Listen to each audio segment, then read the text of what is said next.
This is spy number 144 here on Chasing Labels. I just want to make sure that I'm actually streaming, so bear with me for a brief moment here while I actually probably do the things that I should have been doing before we started here. Let me see. So this is going to be an interesting episode this week, just because I'm a little off my game a little bit, but we will make do with it. So let me just check. I'm just checking some settings right now. Um, yeah, we are streaming. Okay, we're good. We're good. Uh, uh when anything happens that I'm just not aware of that was supposed to happen, basically the things that come out of nowhere, I like to kind of freak out about it a little bit, but we're doing good. We're doing good. So, let's get into what we're going to talk about this week. First up, before we dive into our usual things we do here on Chasing Labels, where we're going to be going over a bunch of the announcements from the last 2 weeks or so in the world of physical media, two unfortunate passings in the movie, TV, celebrity entertainment world has occurred. Unfortunately, these things are happening more frequently these days. I feel like we were just talking about it with the passing of Donald Sutherland, and now we're talking about it once again with the passing of both Bob Newhart and Shelley Duvall. Bob Newhart, of course, known more for his television work in the sitcom world of The Bob Newhart Show and Newhart, which are two shows that are near and dear to my heart, things that I grew up watching late night on Nick at Night in the 90s or TV Land when it launched. And I've actually always wanted to get those television series on DVD. They've only been available on DVD. They've been available on DVD for quite a while. I don't know why I just haven't gotten it. I think it's just when the whole kind of shift in the world of collecting kind of shifted over from away from TV. I just kind of got away from it for a while. I'm getting back into it now. So kind of going back and plugging holes in my TV on physical media collection. So I'll probably be going back and trying to do that eventually. I know there is a complete series set of Bob Newhart show. There you can buy the individual seasons. I think with the complete series set, at least the original release, you could there was, I believe, an extras disc that was exclusive to it. I think it came with one extra disc that had some stuff to it. The Newhart show, where Bob Newhart runs a bed and breakfast, I think on Nantucket. That was a show that I caught later on. What's interesting is that these shows, I think at least Newhart was on somewhat during my lifetime. I think. I don't know. I'd have to run the numbers on that. But anywho, the other passing, like I said, was Shelley Duvall. I do want to, of course, mention the iconic, the legendary, the unique Shelley Duvall. I think many of us know of her work, of her life circumstances over the last several years or decades, really. A lot of, hardships and things like that as she got older and whatnot. But I think, of course, we could celebrate, her life and career in a positive light. For me personally, my fandom or love of Shelley Duvall goes all the way back to when I was a kid and I saw the Robert Altman film Popeye for the first time. I think I probably saw it on TV. I owned the VHS and I know it was stuck in DVD land for seemingly forever, I think.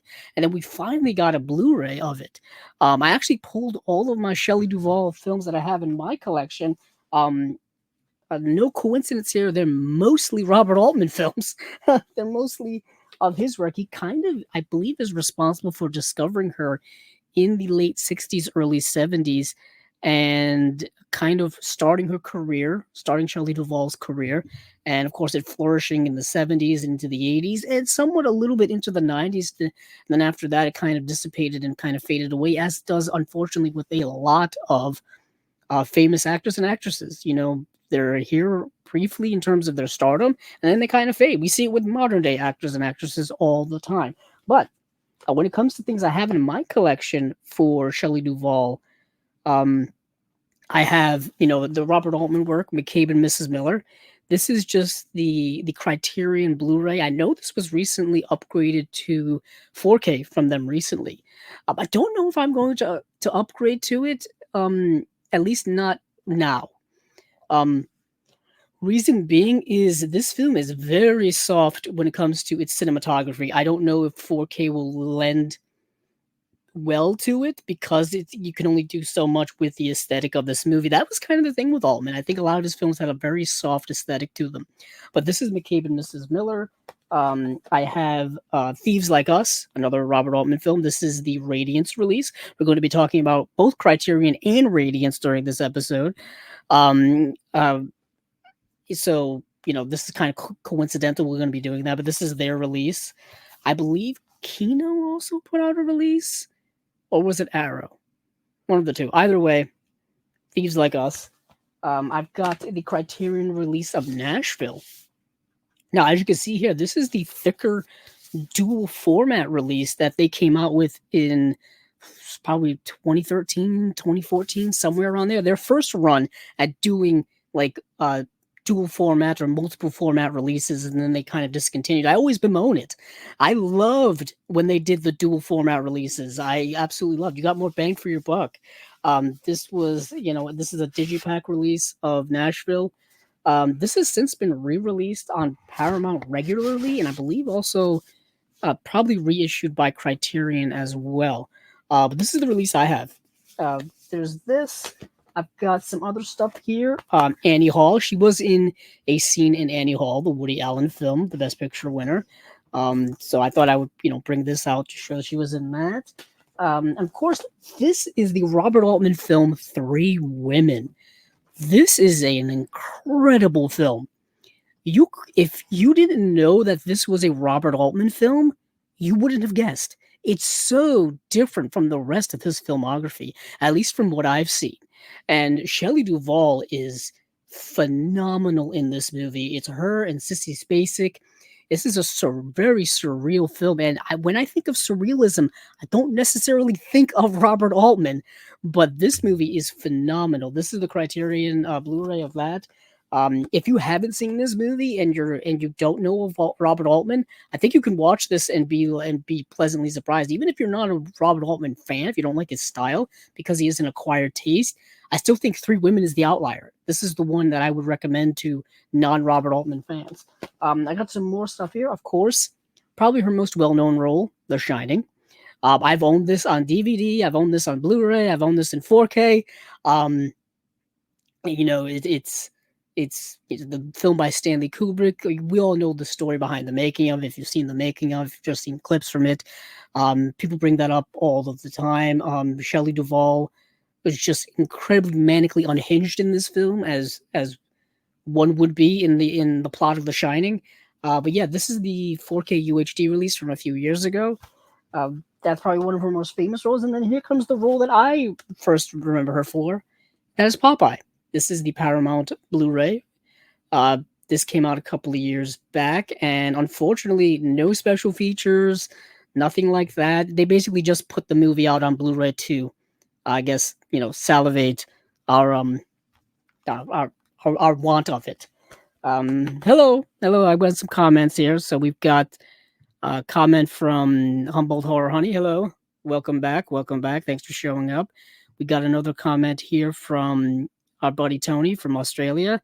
Nice to see you, Tony. Hopefully your birthday went well last week. I believe it was it last week or was it the week before? I think it was the week before last. But I'm just going through some Shelley Duvall films I have in my collection. Like I just talked about Popeye, talked about The Shining, talked about Three Women. And I think the last one I have here is she was in Time Bandits, the Terry Gilliam film Time Bandits. Now, this is the Blu-ray release. I know that Criterion just re-released it in 4K. But yeah, I've got this nice, cool lenticular cover release here, which I think the 4K does the same thing. Yeah, so that's what I just been talking about. Just talking a little bit about Shelley Duvall. When you're a film fan or you're like a big film enthusiast, when some of these actors and actresses passed, you don't get to talk about it with a lot of people because they have no idea what you're talking about. So I thought I would share that on here. Let's see. Tony responded. Nice. Yes, that's right. Awesome. That's great to hear. Yeah, these weeks go by so fast in between the the shows that like that in between break week is such a blur to me. It's such a blur to me. I feel like I'm just going from one week to the other right away. But no, there's that break in between for me. But yeah, we're just talking about some Shelley Duvall. But yeah, so rest in peace, Shelley Duvall, the icons. Celebrate her work, celebrate her life any way you possibly can. I would love to get more of her stuff in physical media form. Um, there was that television series that she did in the 80s, the Fairy Tales one. It has a DVD release, but I believe it's out of print. And it's stuck in not stuck in rights issue area, but I believe the rights have just bounced around for it. I want to say it's in like some subsidiary company with Shout Factory, something like that. It's in someone's library somewhere, and I would love to get a nice DVD re-release of that. There is one you can get on eBay, but of course, since it's out of print, it goes for so much money. Um, but yeah, what else did I want to talk about before we jump into this week? Oh yeah, some pickups. So I believe the last time I was here, I had made my second trip to the Criterion sale, and I made my third trip this past weekend. And my intention or my main goal was to get the Vin Vendors film Perfect Days. I wanted to get the 4K release of that. I checked online in my store. I checked in the app in Barnes and Noble. I go to the store, and of course, they don't have it in stock, even though their website says they do and their app says they do.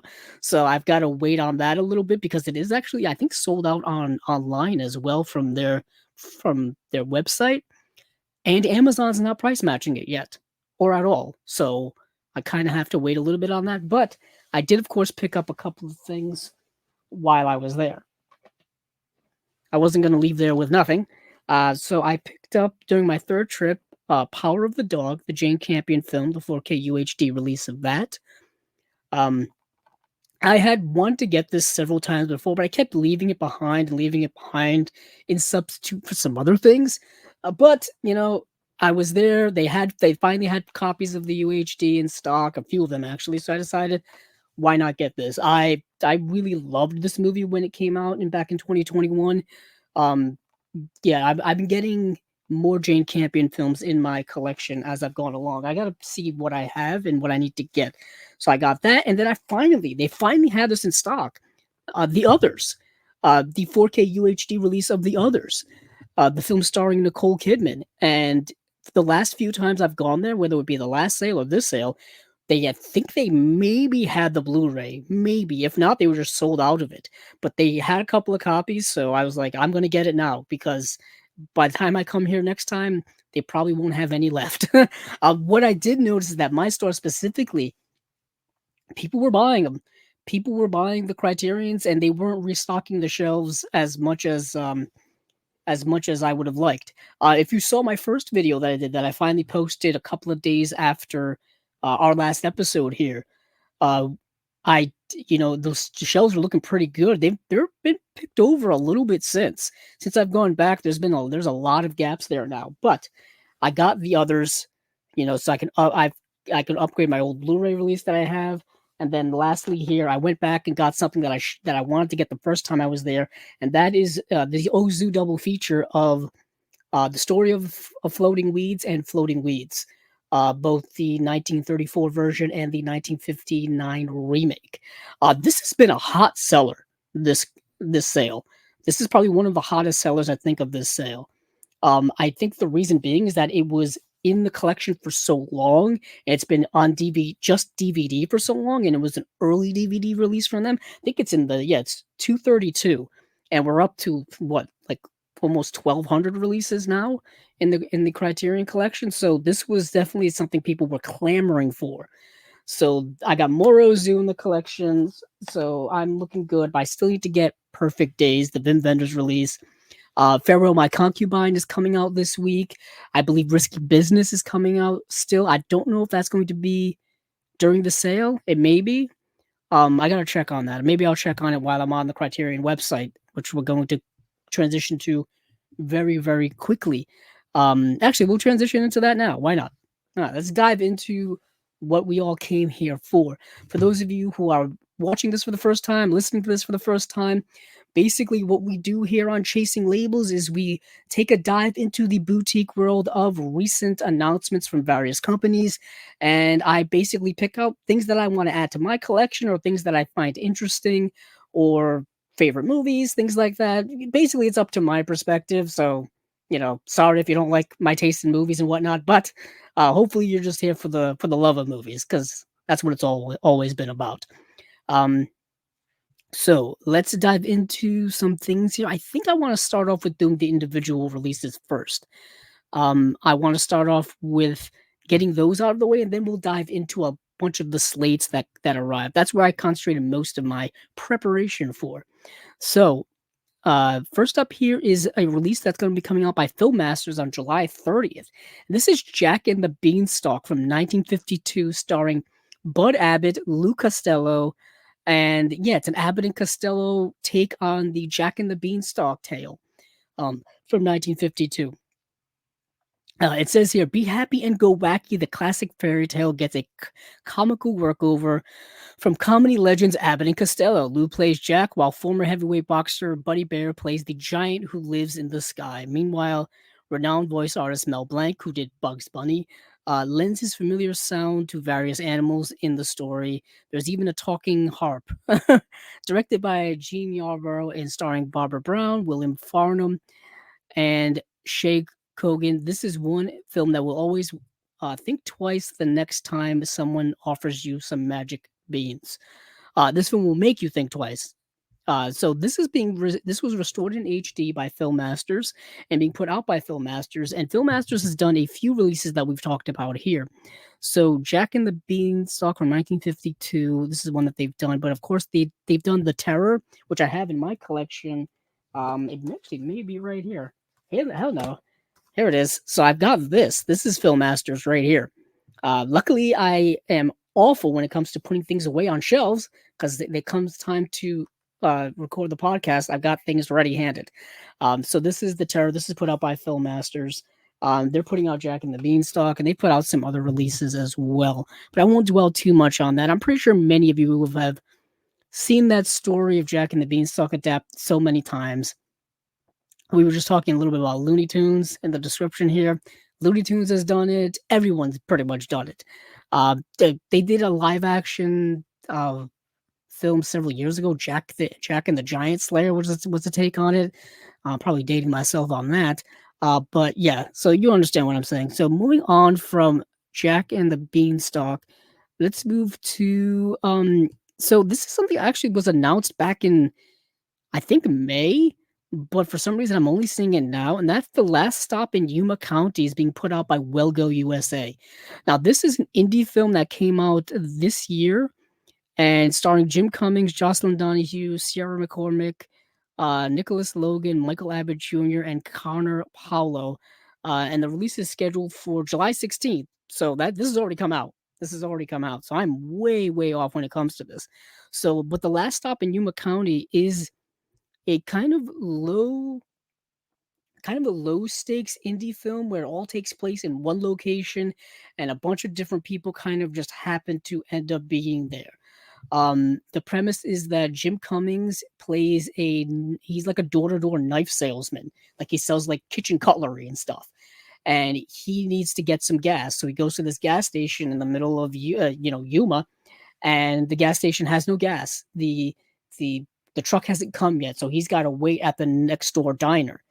And while he waits there, some bank robbers happen to show up and basically hold the people there hostage. And so it's a bit of a standoff, tense situation going on. And so it all takes place, like I said, in one location. Very well done, good acting, good tense moments.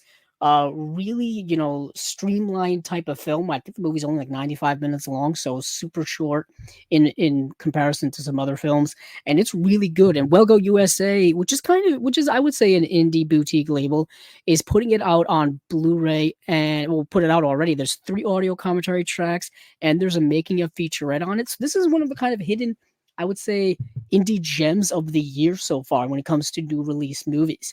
It is available online to rent, I believe. So if you want to go that route, go that route. Just give the movie a watch.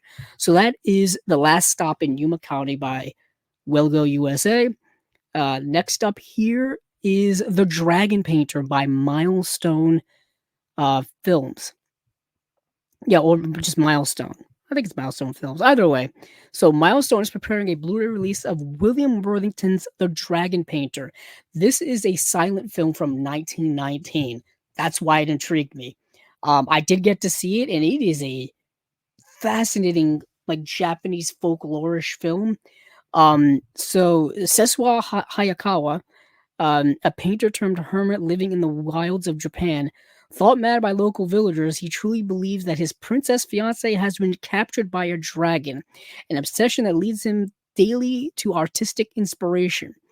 When a surveyor comes across Tatsu while trekking across the mountains, he informs famed artist Kano Indara about his discovery. Kano is desperate to find an heir to teach his art, but when Tatsu meets Kano's daughter and sees only his lost princess, a clash of wills brings the household to the brink of disaster.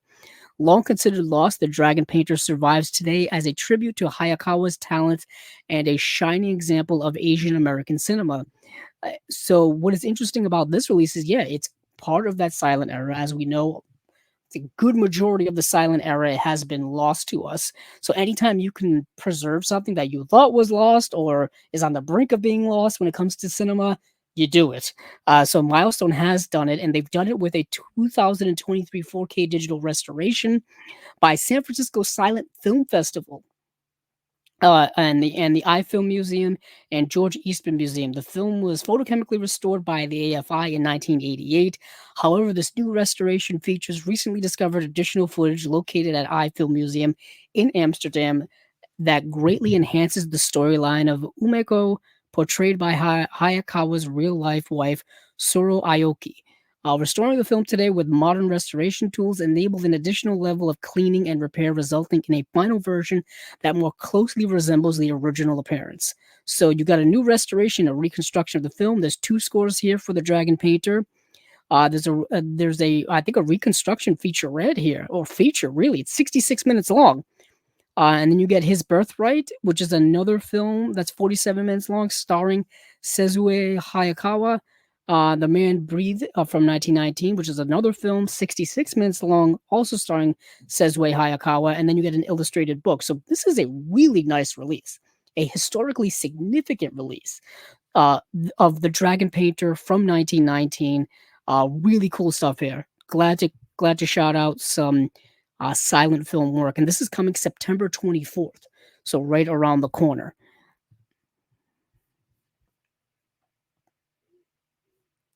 All right. So we got some more comments here. Josie's here. Hello. Oh, your birthday's next Sunday, the 28th. Awesome. Awesome. That's coming up very soon. My brother's birthday was the 20th, which was just this past Saturday. So there's quite a few people here with July birthdays. Awesome. Awesome. Nice to see you again, Josie. Hopefully things are going well. And Josie has also seen The Dragon Painter, and it is excellent. You are right. It's also streaming, I believe, on the Canopy app, the one that you can sign up to from your local library. That's where I saw it. I don't believe that that's the new restoration release, because they look like it needed some restoration work. Either way, it was still a great thing to watch. Let's see what else we got here. Humboldt Horror Honey. Yeah, Humboldt Horror Honey. I would definitely watch the movie if you can before buying it. But the fact that they did so much work to restore it and all of that stuff, and add 2 more features on this release, very fascinating to me that they would go that extra mile for this. What has Josie been up to? New watches since the last time, The Andromeda Strain. I think that's the Michael Crichton film, right? Night Moves, the one with Gene Hackman. Awesome. Shortcuts, the Robert Altman film. Coincidentally, we were just talking about Robert Altman with Shelley Duvall. The Angel Who Pawned Her Harp. China 9, Liberty 7. The Devil and Miss Jones. Cool. Let's see. Roller Coaster and Capricorn 1. Yeah, we talked about Capricorn 1 because it's getting a Blu-ray release. Interesting movie. Way more contemporary than I thought. Than I thought it was going to be. I was expecting kind of a schlocky 70s sci-fi-ish film. Way more of a political film than I thought. Let's see. hide that. Finished reading The Weirdo by Theodore Taylor. Great book. Awesome. I'm in between books right now. I'm in that weird flux zone where I just finished one book and I'm deciding where to go next. I always have things on my to read list. I've always got things that I can read, but I'm always super indifferent when it comes to choosing. And sometimes I like to take my time with reading things or choosing to read things. Let's see. Oh, Josie, you saw Twisters. Nice.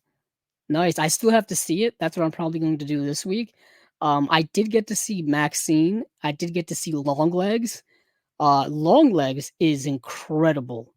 That movie kind of blew me away.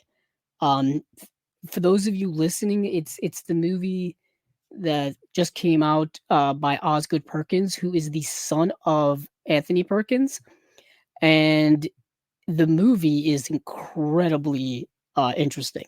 It's like David Lynch meets Fincher. It's a suffocating, brilliantly nihilistic, like deft movie. The movie just keeps you like holding your breath the whole time in terms of how suffocating the atmosphere is of that movie. Um, yeah, it's Longlegs is really really good. I recommend that to any horror fan. Um, I there's gonna be people who don't think it's not horror or anything like that, but to me it is. To me, it's enough in that genre to where it really really was effective. Maxine, I know I had talked about here recent weeks because I had recently bought Pearl and all that. Maxine, while still good, slightly disappointing to me. I still think Pearl is the better film if I'm comparing all of them in the franchise. And Maxine, I thought was going to be more than what it was. Granted, that's just me going in with preconceived expectations, which you probably shouldn't do when it comes to watching movies. You know, you like to go in with a relative blank slate, so you're not manipulated by yourself. You're not duping yourself. But I appreciated the style of Maxine, the vibes of Maxine, and all of that. I thought were great compared to the actual plot of Maxine, which I thought was just very plain. You know, if you've seen the movie, you kind of understand what I'm saying. It definitely feeds into a lot more of the first film of X. So for those of you going into it, I definitely give X perhaps a rewatch. But I still liked a lot of aspects of that movie. I thought Kevin Bacon was incredible in the movie. I love the scene and the vibe of that whole movie. Um, more than the actual plot of it itself. That's what I'll say. But Twisters, yeah, I heard is a ton of fun. I've been wanting to buy the 4K of Twisters now for a few weeks and rewatch it because I've watched the movie a few times when I was a kid. I watched it, I think, on cable when it first came on. I've watched it, I think, on streaming at least once. I've seen Twister a bunch of times, but I've never owned it. At least I thought I didn't own it. Um, but yeah, I've been wanting to get that. So let me move down here. Let me move right along. Um, oh gee, if Glenn Powell were to do a voice in an animated film, what would you like to see him voice? Oh man, I have a predilection for stop motion animation. Something to do with stop motion animation. I don't know why something like I don't know, like claymation or something like that. I know Wallace and Gromit is typically doesn't have a lot of dialogue. It's more physical and more, you know, aesthetic. But something like that. I don't know why. I feel like he could voice some cool type of claymation, stop motion animation character. Um, I think maybe the traditional thing would be to stick him in a Pixar film because they seem to get every single well-known celebrity to do a Pixar film now, or even to do some other type of well-known property. You know, whether it be the Mario movie, whether it be Garfield, which just came out. They seem to get well-known actors, or at least the stars of the moment, to do those movies. And I'm more of like leaning towards the more artistic side. Um, let's see. Yeah, Tony, I agree. Long legs is great. Let's see. Nicholas Cage in Long Legs is so unhinged. He's both he's hilariously frightening, which doesn't make any sense. This is kind of an oxymoron because you want to laugh because you're so disturbed by his performance in it. It's it's unbelievable. It's really truly unique to behold. If you haven't seen the movie, I don't recommend looking up pictures from it or being spoiled by the movie in any way because just the aesthetic of of Nicolas Cage in that movie is wild, is frightening. Um, yeah, so let's see. Humboldt Horror Honey. Um, oh, interesting. Interesting, Humboldt. I thought that that would be that long legs would kind of be up your alley a little bit. I don't know why. I just feel like it's interesting. I can understand certain criticisms of the movie.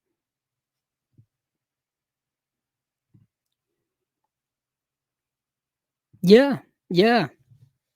Yeah, I like to say I love the movie. I don't know if it's because it's my type of horror, whether it's kind of like that art house, slow burn, atmospheric type of movie where there's not it's not you're not I wasn't really watching for the plot. You know what I mean? Although the movie does have, it's a murder mystery, so you get involved in that regard. But to me, it's the vibe, it's the irkiness, it's the creepy crawliness of that movie. How it kind of gets under your skin throughout its aesthetic and its tone. And like I said, Nicolas Cage it fits it in an unhinged way. And the Micah Monroe character, she's so blunt and focused and kind of I wouldn't say dull, but I think that that's kind of emanating the vibe of that movie. She's emanating a certain vibe that goes along with it. Um, that yet again, just my thoughts. Just my thoughts. But back to what I was talking about before we went off track. We were talking about the Dragon Painter, so that's coming out from Milestone in September 24th. So we'll move on to another, I guess, might as well go to another unhinged film. This is Mondo Macabro. So Mondo Macabro is putting out a 4K UHD release of Bushido Code of the Forgotten 8 from 1973. This film is so like indescribable. It would be the terms. This was the last film I watched in preparation for this week. Um, After I watched this movie last night, I was like, I can't watch anything else after this. No movie's going to compare to what this movie is. And I can't even explain to you even if the movie was good or not. It's just a wild movie. It's 1970s Japanese sleaziness, exploitation. It's like dirty, it's grimy, um, but it's also centered around like samurais and like Ronin clans and stuff like that. So it's got that vibe to it as well. Plus the action in it is awesome. It's got that 70s blood splurting like action, like when someone gets like someone gets cut or decapitated, the blood spurts everywhere. Basically the way, Tarantino shot the ending of the first Kill Bill. That's kind of how the action in this movie goes. I'm pretty sure he's a fan of this movie. But Mondo Macabro is putting out the 4K UHD release of this movie, Bohachi Bushido Code of the Forgotten 8. And I believe they put out the Blu-ray of it, or they are putting out a Blu-ray of it. Hold on, let me actually check before I start talking out of turn here. So Bohachi Bushido, yeah, they're putting out a Blu-ray of it sometime in the future. I don't think there's a confirmed date on it yet. But all I can say is this movie is unhinged, wild, like um unique as heck. Like just a unique film that just not only takes chances but just doesn't give a damn. Doesn't give a damn. Now, I will say this movie is harsh in a lot of its depiction of certain elements, specifically violence towards women. That's an element of this film. This film actually centers around the sex trade and things like that. So there is a lot of like things like prostitution, a lot of nudity in this film, gratuitous nudity just for the sake of it. There's a lot of that in there. And yeah, the movie is about this guy. Who is this? Or let me actually get up um the description from Letterboxd because I don't think I could do this movie justice in terms of describing it myself. So, Bohachi Bushido, Code of the Forgotten Eight, a Ronin with a death wish reluctantly joins the clan of the Forgotten Eight, a nasty crew of Ronin who are wrapped in a clan war over local prostitution. So, what you have is this guy who's kind of having this existential crisis and just doesn't really give a damn anymore. So he joins this super nihilistic, like I said, nasty clan of Ronin, of samurai. And they basically run this prostitution ring, but they do it in an incredibly nihilistic way and an incredibly blunt way where there's like no feelings involved and no nothing involved. It's just practical what it is. And there's a whole initiation process to go into it. It's a rough film in its graphic depiction of all of those elements. I'm not going to sugarcoat that for any of you.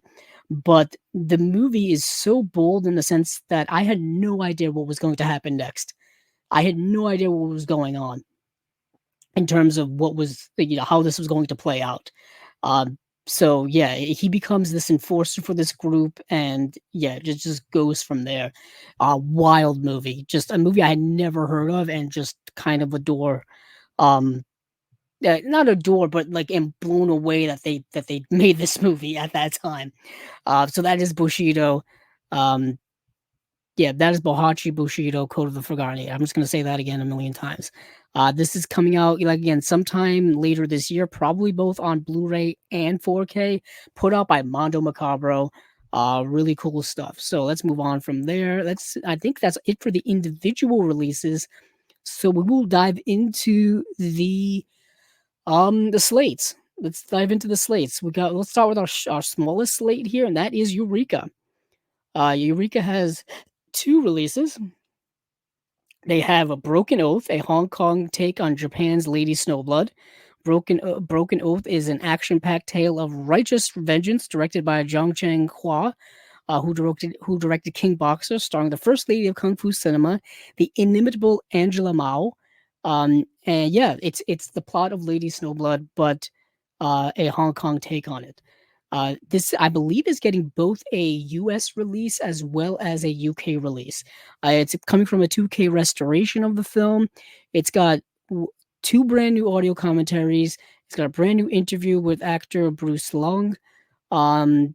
Yeah. So, and then the next one here is probably a film that many of you already have in your collection because it's been released a few times already.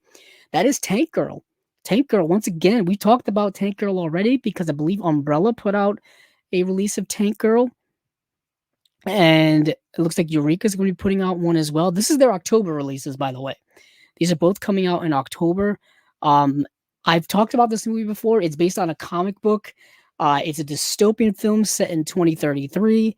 The people of Earth have been suffering from a drought. The planet's water supply is now controlled by the megalomaniac businessman Kes Lee, portrayed by Malcolm McDowell, the owner of a water and power plant corporation. So it's thematically, it's all about, big corporations controlling vital resources for people, all this kind of stuff. It's a fun comic book movie from the 90s. It came out in 95, I believe. It stars Lori Petty. Yeah, it looks like we're getting a new interview from artist Greg Staples on Tank Girl from Page to Screen, audio commentary from Rachel Talalay and actress Lori Petty. Girl You Want, a new appreciation of Tank Girl with film scholar and fan Lindsay Halem. And we get some archival stuff here as well. It's going to, of course, have come with a collector's edition booklet, so probably a hard case and things like that, and a 60-page book as well. So that is Eureka. That is their October release of Broken Oath as well as Tank Girl.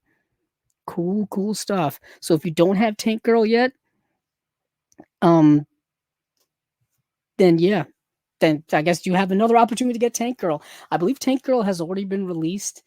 I think here by Shout Factory. It's been released by, like I said, Umbrella, I believe, and now getting a Eureka release. So there's plenty of Tank Girl to go around. Let's see what else we've got here. So moving down, Oh, good. I could sell you on uh Bushido, Bohachi Bushido. Yeah. Um, yeah. Trying to find this film to watch was very difficult. Because it's a movie that's so graphic. Um, I'm assuming a lot of streaming sites don't want to stream it.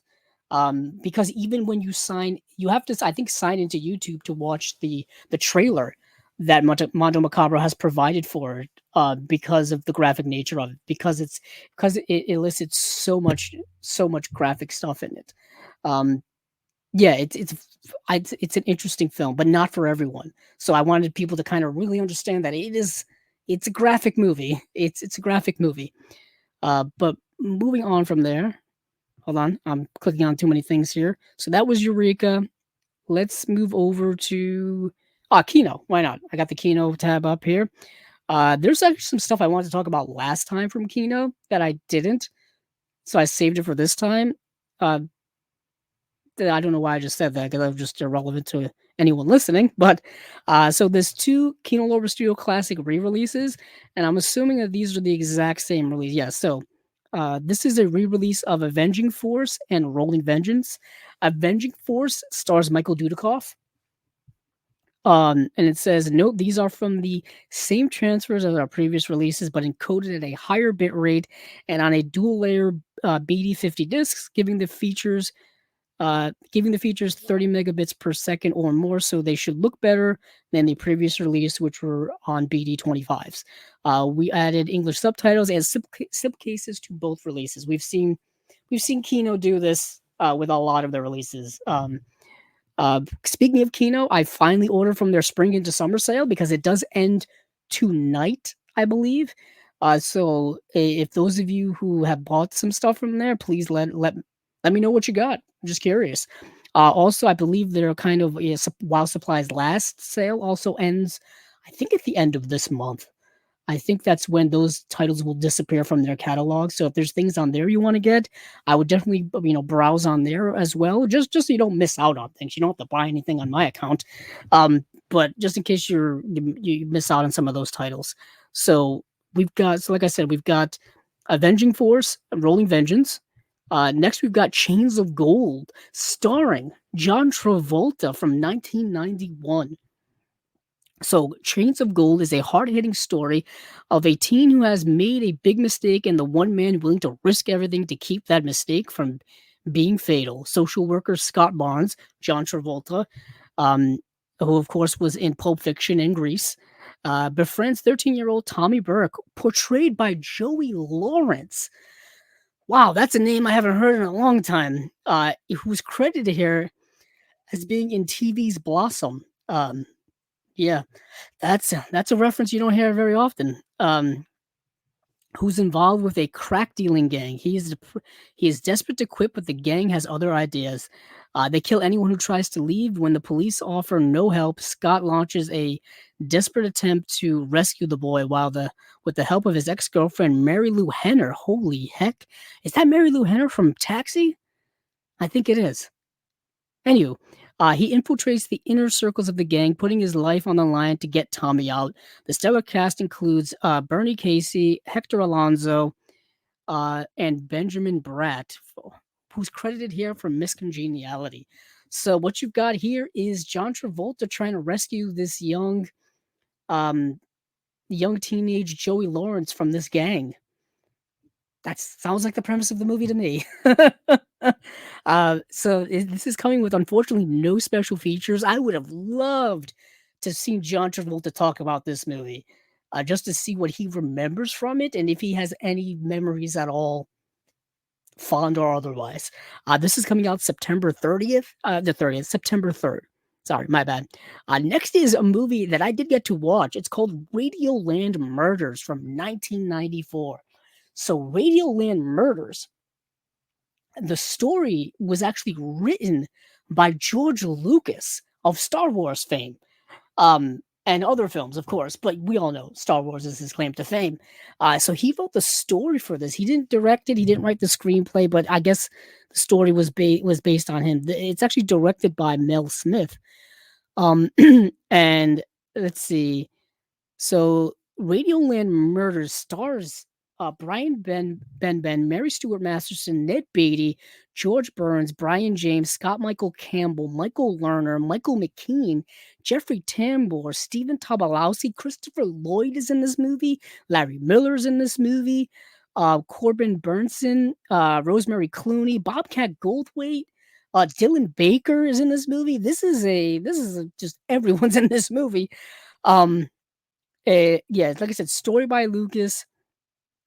And the premise of this movie, as I can describe it to you, is it's 1939. It's set at a radio station, and they're basically doing their show, their radio shows, whether it be ads, whether it be soap operas, whether it be adventure stories, action adventure stories, stuff like that.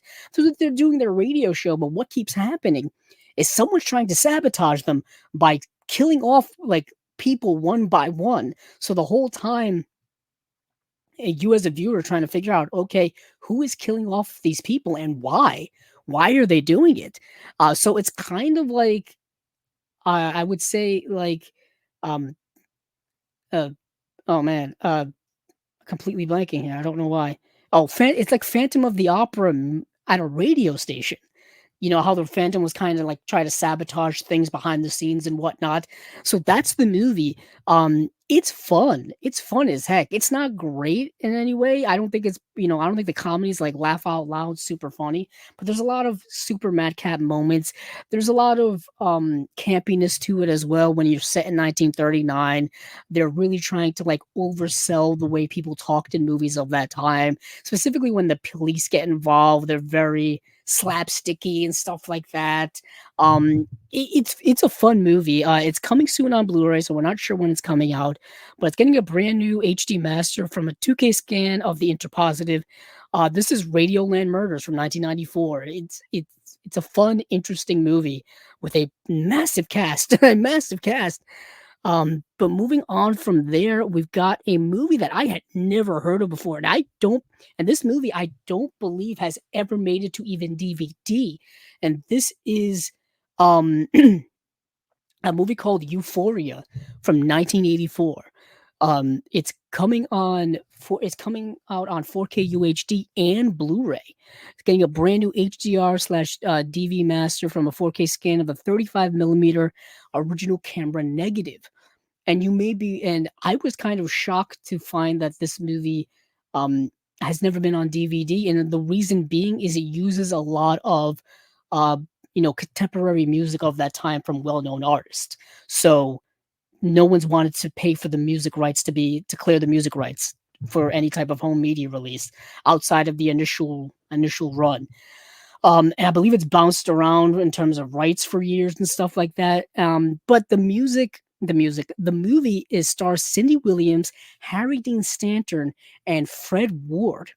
And Harry Carey Jr. I should mention that as well. Um, it says shot by David Myers, written and directed by John Binder, and I believe that's may have been like the only movie he ever directed. And the movie deals with con men. So um and Harry Dean Stanton and Fred Ward are con men. And they basically team up and just like and they're doing like this whole like um like Christian revival tent type of uh you know pulpit type of thing, like televangelist, but they're like traveling televangelist. And what happens is Cindy Williams is like this super religious woman that Fred Ward gets involved with, and she has visions that aliens are coming. And they try to utilize that to, I believe, capitalize monetarily on it. And there's this whole thing with the relationship between Fred Ward and Cindy Williams. Um, it's a fascinating movie. It's available to watch, I believe, on YouTube. Someone like uploaded the VHS version of the movie to there, so it's kind of the only way you can see it. Unfortunately, it's going to be in really bad quality, but that's the only way one can watch it. Let me just make sure I definitely got the premise right. Yes, Sheldon Barr is a drifter and a small-time con man. He meets his old friend Brother Bud, a Harry Dean Stanton, big-time con man into faith healing and fencing stolen cars. That's what his secondary grift is. At his revival tent outside a small town, while he's helping Brother Bud, he falls in love with Arlene Cindy Williams, a local supermarket clerk who believes in UFOs and is deeply religious and deeply lonely. When Arlene has a vision of a coming UFO, everyone deals with it in their own way. That's the premise of the movie. I really enjoyed the heck out of the movie, actually. I'm super glad that this is getting some type of release because I think this is a relatively lost movie. I don't, like I said, there's been really no way to watch it on home video unless you have it on VHS. I'm hoping they're able to clear the music rights. I know Kino has had some trouble in the past with doing that with other releases where they've had to use substitute music because they couldn't clear the rights or couldn't pay for the rights of the well-known music or the more well-known music. Um, yeah, let's see. Going back to yeah, Blossom, Laugh Out Loud. I watched Blossom when I was a kid. Um, Growing up in the 90s, I caught Blossom, uh, Mayim Bialik, and of course Joey Lawrence. I think that show has only ever gotten its first season released on DVD, and I don't think it's sold well enough to get subsequent seasons. A lot of that 90s sitcom kind of fell into that for the longest time. Specifically, um, I Malcolm in the Middle. Malcolm in the Middle, I don't think has more than one season out on DVD. Uh, so there's still a lot of that going around, and with the way the market is when it comes to TV on DVD or TV on home video, I don't know if any of those are ever going to see complete runs. Um, it's yeah, oh yeah, yeah. So did I, Tony. Oh, the first 2 seasons are on DVD in one package, okay. So I was a little wrong on that, but yeah, it's one of those where I guess the first 2 seasons didn't sell well enough to warrant subsequent seasons. I have to go back and do all of that research. For those of you interested in kind of, I guess, chasing labels, Andrew Host lore, my first big thing when it came to collecting physical media, when it came to all of this, was TV shows in the late 2000s. TV on DVD was big. It was the thing. And that's where I really started to get into. And then of course movies came after that. But when I was a kid, man, I would have loved to live in the world of streaming where I could have access to all my favorite TV shows anytime I wanted. Growing up in the 90s, yeah, we had TV on VHS, but they were expensive, and they would only give you like, I don't know, 3 episodes per tape or something, depending on the show. I'm just making guesses here, just talking on a turn, but still, it wasn't the way it was when DVD came around, where you could buy whole seasons. You can get whole seasons of shows. It was mind blowing at the time. Nowadays, you can stream whole series in in a short amount of time. Stuff that came out so many years ago. That's why I'm such a big advocate for it now, trying to get it revived, because I feel like there's still so much of it we didn't get. But we're slowly getting it now. We're slowly getting it now. The boutique world is kind of saving it. The boutique world is kind of saving that area of home collecting. But that's just me going off on a tangent. I've been thinking about doing something here on the channel when it comes to TV shows, and just kind of showing off stuff I have in my collection and whatnot, and talking about it a little bit. Um, because I still buy it from time to time. But yes, awesome, Blossom, what a throwback. Let's see. So Euphoria is really really good. Like I was saying, glad that's coming. It just says coming soon, so we don't know if that could be this year or next year. Who knows? Um, Next, coincidentally, from Kino Cult, we're getting the Antichrist, which I'm going to talk about later because I believe this is the same film that's getting a release from Imprint as well. Once again, Kino and Imprint go hand in hand when it comes to releases. Um, One releases the same movie, the other one releases the same movie. One releases the same movie, the other releases the same movie. They go back and forth. So the Antichrist from 1974, audio commentary by the late great Lee Gambin, and film critic Sally Christie. That's coming. That's Kino Cult, number 15. I think they're just giving us the details on that. Or coming September 10th. And then you have Zoltan, Hound of Dracula from 1977, or Dracula's Dog, as it's known, audio commentary by film historians Lee Gambin and John Harrison. So those are two 4K UHD releases from their Kino cult line coming in September. And that is once again the Antichrist and the Tempter. I think I've seen the Antichrist. Um, that's the only one of those two I've seen. Next is a movie, once again, kind of off my radar and a rather odd duck of a movie. That is the movie Link from 1986, starring Elizabeth Shue. It's Elizabeth Shue and a really smart monkey. And that's kind of the movie. So Elizabeth Shue is like this, I think, like college student, graduate student, something like that. And she's taking a course with this professor portrayed by Terrence Stamp. And his whole thing is that he is a zoology professor. So his whole thing is he's like studying like the intelligence of like monkeys and things like that, and he needs like someone to like come out to his home and be his assistant and things like that. So Elizabeth Shue basically signs up for that role. This is actually directed by Richard Franklin, by the way, who directed Road Games, which is great. So very interesting that it's directed by him, and he does the most with this premise. The movie I don't think is bad. It's odd when you read it on paper. It's Elizabeth Shue and a monkey essentially, and like I said, she takes this job, and she goes to work out. And of course, he lives in like a remote house in the middle of nowhere. Of course, it happens to be there. And so what happens is one day he disappears, the professor, and Elizabeth Shue doesn't know what happens to him. And she's kind of there alone with this suspicious monkey who's also the butler as well. Yeah, it's just go with me on this. He's also the butler as well. There's this other young monkey there too. And she's basically trying to like figure things out. Like, what happened to the professor? Why hasn't he shown up in days? Did he just leave, or did something more sinister happen to him? Meanwhile, you're watching her interact and try to deal with the situation, and you know as a viewer, something sinister is going on here. Something ain't right. You know what I mean? The movie just kind of telegraphs directly to you that. And then, of course, things escalate and whatnot, and you can kind of figure out what goes on from there.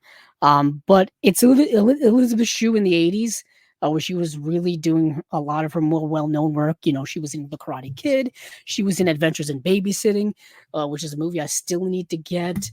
That Blu-ray came out years ago, I think by Disney of all people. So yeah, what a movie! What a movie! So that is Link, and I think that's getting. Yeah, it's getting a 4K UHD release September 10th. Yeah, it came out in 1986. Um, yeah, Lee Gambin also did a commentary on this as well. There's an audio interview with director Richard Franklin. Jerry Goldsmith, I think, did he do the music on this? I think he did. Yeah.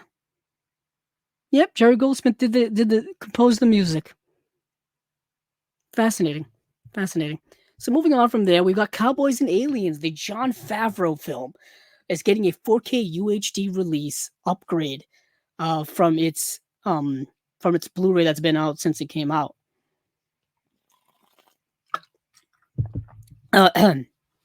Some people like this movie, some people don't. I'm kind of in the middle where I've seen the movie once or twice and don't really think about it. The movie stars Daniel Craig, stars Harrison Ford. It's sci-fi meets Western. I believe it's based on a comic book or a graphic novel. And I remember it got Harrison Ford to go to San Diego Comic-Con, which is something he didn't want to do. Harrison Ford didn't want to go to San Diego Comic-Con. That it took everything to get him to go there for The Force Awakens as well. I don't think that's quite his scene. But I believe it got him to go there for that. The movie came out in 2011. This is a 2-disc edition, a 4K UHD disc, as well as a Blu-ray. You get a 4K. It's a brand new UHD SDR master of the theatrical cut, so no HDR, just SDR. audio commentary by Jon Favreau, and then the Blu-ray has an HD master of the extended cut. So you don't get the theatrical cut on Blu-ray, I guess. Sounds kind of odd to me. Anywho, the second disc has all the special features. It's got an abundance of special features, interviews, conversation with Jon Favreau, commentary by Favreau. Um, yeah, yeah. So that's that movie. I have it in my collection in my Jon Favreau section. I don't know if this is something I'll end up upgrading. I don't know, depending on how it looks. It really depends on how it looks. I know it's a modern film, so I don't know if the jump in quality from Blu-ray to UHD is going to be so significant that's gonna melt my mind in any way. But it could. It could. So that's Cowboys and Aliens. Um, if you've seen the movie, you understand what it is. If you haven't, it's sci-fi in the Old West, which is kind of a cool concept. Next, we've got a movie that I did want to mention. I'll skip over that one. This was announced yesterday, so I didn't get to see it. Is Battle of the Commandos, starring Jack Palance. And the reason why I wanted to mention it is it's a film by Umberto Lenzi, which if you have the Severance Umberto Lenzi box set, you got a bunch of his movies and you kind of know what his deal is. And this is coming soon on Blu-ray. It's from a 2023 HD master by Paramount from 4K scans of the best available film elements. It came out, and this movie came out in 1969, starring Jack Palance. Written by Dario Argento, directed by Umberto Lenzi. Fascinating. And that is it for Kino. Let me go over here and take a look on the comments here. Yeah. What's interesting, Tony, is I've watched a bunch of the Kino cult films, but I haven't gotten any. I'm so far behind in just regular Kino stuff that, in terms of collecting, that I've kind of waited on the Kino cult thing just to see how it goes. I watched the first couple of ones when they did the Jess Franco films. It's interesting. I think it's gonna be one of those lines where you kind of pick and choose which ones you want. For me personally, and that's just me. But yeah, let's move on from Kino. Let's move over to Imprint. Why not? That's the next thing I've got here. So Imprint has their October releases, and they are all horror based. They're all based off of horror movies. First up here is Suspiria, the Luca Guadagnino film from 2018. This is the remake of the one from the 70s by, coincidentally, Dario Argento, which I just mentioned. Coincidentally. And I have, where are you? There you are. I have the regular Blu-ray release that came out back in 2018 by Lionsgate. I've got this. This only has the making of Suspiria, the secret language of dance, and then the transformation of Suspiria. So that's the special features. I really like this remake a lot. I know people are very just automatically dismissal of remakes, but I thought Luca Guadagnino took the premise of the original and did relatively his own thing with it, and I thought it was mind-bogglingly good. So that is this, and I believe this release from Imprint is a 4K UHD plus 2 Blu-rays. It's a big set, not a big set, but you know what I'm saying. And we are getting some new special features. There's a new audio commentary by author and academic Miranda Corcoran. There is a new video essay by Italian film critic David Pulici, interview with editor Walter Fasano. There's a new Suspiria, Three Fathers, Argento, Fassbender, Guadagnino, video essay by author and film scholar Alexandra Heller Nicholas, our friend here over at Chasing Labels. That sells this set already. I can tell you that. New Thom Yorke Spells, the music of Suspiria, video essay by film critic Philip Jeffries, the making of Suspiria featurette, Suspiria, the secret language of dance, the look featurette, and the transformation of Suspiria featurette. So I think it comes with all of the special features on this here. And it comes with a bunch of new other ones, and it's in 4K. So Imprint is doing some heavy lifting on that release. That's something to look out for if you're if you like this movie and you wanted a more deluxe edition, and you wanted, and you've been waiting, several years now for it, definitely give that a go. Um, yeah, so that is the first imprint release, Suspiria by Luca Guadagnino. Then you have the Blair Witch Project Collection, limited edition Blu-ray 2-disc hard box, including brand new special features. And the brand new special features are an audio commentary with Matt Blasey, author of 8 Days in the Woods, the making of the Blair Witch Project. You've got, um, let's see, it comes with the sequel, Book of Shadows, Blair Witch, from 2000, which I know a lot of people are not big fans of. I've actually never seen it. I've only ever seen the first film, and I have it on DVD. I'm looking at my horror section right now. Where are you? There. I'm looking over at my. You know why? Because I'm looking in the wrong section. So the Blair Witch Project is down there, on DVD. I'm looking at it right now. There it is. Sorry, I was just blanked out there for a moment. But I've only ever had it on a used DVD. I've never bought the Blu-ray, and I heard that this release here is actually going to be corrected to the way in which the filmmakers want the film to look. I think I read something about that. Please don't quote me on that. So I think for the first time ever, they're being consulted on the way the film should look or be framed, something like that. I could just be speaking way out of turn, but that seems to be something that I read about. Um, but yeah, I've never owned either film in HD, and to be frank, the movies are shot super low budgeted. You know what I mean? The films are supposed to not look great because it's supposed to be shot on late 90s camcorders in the middle of the woods. Not the best place for aesthetics, not the best circumstances for that. But you do get the first and second film here. The second film has a new interview with director Joe Berlinger, an interview with director of photography Nancy Schreiber, and then more new special features to come, I believe. And there's 2 audio commentaries on the second film as well. Yeah, so that's that. Moving on, we have once again the Antichrist, which Kino's putting out in 4K. I believe this is just a DVD. It says here Antichrist 1974 Blu-ray edition. A Blu-ray limited edition set with slipcover packed with brand new special features. Italian horror cult hit The Antichrist comes to Blu-ray in a brand new 4K restoration. From the screenwriter of controversial cult film Cannibal Holocaust, Gianfranco Clerici, this terrifying supernatural story stars Carla Gravina, Mel Ferrer, Arthur Kennedy, and Alida Valli, and features a musical score composed by the legendary Ennio Morricone and Bruno Nicolai. In Rome, a young woman is left paralyzed by the trauma of a horrific childhood accident and soon becomes a satanic seductress with a taste for extreme perversion. Now she must face a harrowing exorcism that will cast out the devil forever or usher the unspeakable birth of the Antichrist. Sounds like a lot going on there.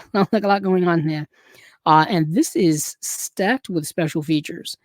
It's got new audio commentary by Kat Ellinger, and I believe Kat Ellinger said that she produced 3 of these releases. Assuming this is one of them. Does an interview. She does a commentary on here. There's an interview with Remo Garoni, video essay on director Alberto Di Martino by film critic Rachel Nisbet. New Too Vulgar, a display of power, the enduring phenomena of exorcist ripoffs. Video essay by film critic Andy Marshall Roberts. And then you have some other things here as well. So that's interesting. So then next up here, you have Superstition, which makes me think of the song Superstition. Don't ask me why. This is an 80s slasher with a supernatural twist to it. And yeah, in 1784, a Laundra Chirac is condemned a witch and sentenced to death by crucifixion. But as Satan's daughter, her soul cannot be destroyed and lurks in the lake known as Black Pond. Now, 200 years later, the young Reverend David Thompson and his family move into the vacant house by the lake where Alondra's demonic spirit emerges from the dark depths to seek revenge. Witch is coming back to seek revenge, and that's a thing. That's a thing in these movies. We got some. There's a new video essay by Kat Ellinger. So that this is probably another one that she produced as well. And there's a new audio commentary by Justin Kurzweil, author of the Teenage Slasher Movie book. Then lastly here we have Death Valley, which I did see. This movie stars a very young Peter Billingsley. By very young, I mean this movie came out a year before he was Ralphie in A Christmas Story. So think of him as Ralphie in A Christmas Story, but in this movie. So this film is what starts out as an ordinary vacation into Death Valley instead becomes a nightmare from which the travelers neither awaken nor flee. Their relationship to one another, their sanity, and finally their lives become the targets of fiendish insanity in a huge surrealistic landscape where there is no place to hide. So what happens is little Ralphie, Peter Billingsley, goes on vacation with his mom and her new boyfriend in Death Valley. And while there is some murders happen, and poor little Peter Billingsley ends up kind of being in the wrong place at the wrong time, and he picks up like this little like necklace that the killer dropped actually at the crime scene. Like he's just walking in the middle of the desert at these old like abandoned gold mines, and he finds this trailer where these murders happen, and he picks up this necklace and he just takes it. He doesn't know any better, and he carries it, and then come to find out later, uh, it's part of a crime scene, and he gives it to the police sheriff portrayed by Wilford Brimley of all people, and uh, word gets around to the killer or someone who knows the killer that this was left at the scene, and this little boy who's on vacation found it. So it's a way it links it back to him, or he's afraid it's going to link it back to him. So now he goes and pursues Peter Billingsley and his family, and that's the plot of the movie. But I have to say, Peter Billingsley carries this movie. Like the whole plot's from his perspective, and he does a pretty good job of carrying the movie. I was really surprised. Also, in my faintest of researches last night, I mentioned this when I posted about it on Facebook. Peter Billingsley was a co-producer of Jon Favreau's first film, Made, and he was also an executive producer on Iron Man, of course, also directed by Jon Favreau. So that's an interesting connection. He's also produced a bunch of other things as well. So I didn't know that Peter Billingsley was such a big like Hollywood producer. Not big, but he's done a lot of producing in his career. I thought that was a cool little tidbit, cool little fact. Interesting. And yeah, so that is Death Valley. And this yeah, that's the movie Death Valley. I was expecting kind of an 80s like kind of schlocky type of movie, and I ended up getting something that's perfectly watchable and carried by Peter Billingsley. This has two new features with it as well: the rise and the fall of the studio slasher, video essay by film historian Jared Gahan. Yes. New interview with composer Dana Kaproff. So that is it for Imprint from October. So that is Suspiria by Luca Guadagnino, The Blair Witch Project Collection, The Antichrist, Superstition, Death Valley. Oh, and there was a box set I could probably about to talk about here because it's not on here. Hold on, let me scroll down. Yeah, it's not on. Oh, there it is. So there's one more I have to talk about here. There's going to be a directed by Roman Polanski box set, a 3-film box set. Well, actually 4-film box set. Bitter Moon, Death and the Maiden, and The Ninth Gate, and then the documentary Roman Polanski Wanted and Desired. So as they've been doing with these director collections, they're going to be doing one for Roman Polanski. I've seen Death and the Maiden, and we talked a little bit about it as well here on Chasing Labels a few episodes ago. So I won't get into all of that, but Bitter Moon and The Ninth Gate, I actually haven't seen. These are like 90s Roman Polanski films. Obviously, we all know about him and his life and career, his notorious crimes and whatnot. Coincidentally, the documentary here will be highlighting that. So this is his work in the 90s when he's obviously he's in exile. And still to this day, he is in exile for good reason. This includes a bonus disc with the documentary, exclusive booklet here as well with essays. I believe each film is getting a new audio commentary, or at least a new special feature. At least a new special feature. And it looks like the Ninth Gate is getting the most in terms of special features here with 2 commentaries and a video essay, 2 new interviews, bunch of stuff here. Yeah, really interesting things. All right, so now we're done with Imprint. Now we're done with Imprint. I forgot something. Let's get out of Imprint land. Let's move over. Yeah, I've got to check it out. I remember when the Ninth Gate came out because it came out in 1999, and it stars Johnny Depp, if I remember correctly. And this was, of course, 1999 when Johnny Depp was making his rise as an actor. Of course, he would obviously after that go on to be in like Once Upon a Time in Mexico. He would be in Blow. He, of course, would be in the Pirates of the Caribbean films. He would, skyrocket his career. He was already well known in the 90s, but you know what I mean in terms of pop culture impact. Yeah, but let's move over to Indicator. Why not? I'm gonna have to drink some water for this because we've got a box set to go through here. So, excuse me while I clear my throat. Indicator for their October releases, I believe it's their October releases, has two announcements. One is a box set, and that is Columbia Horror. Excuse me. Not to be confused with their Columbia Noir sets that they keep doing.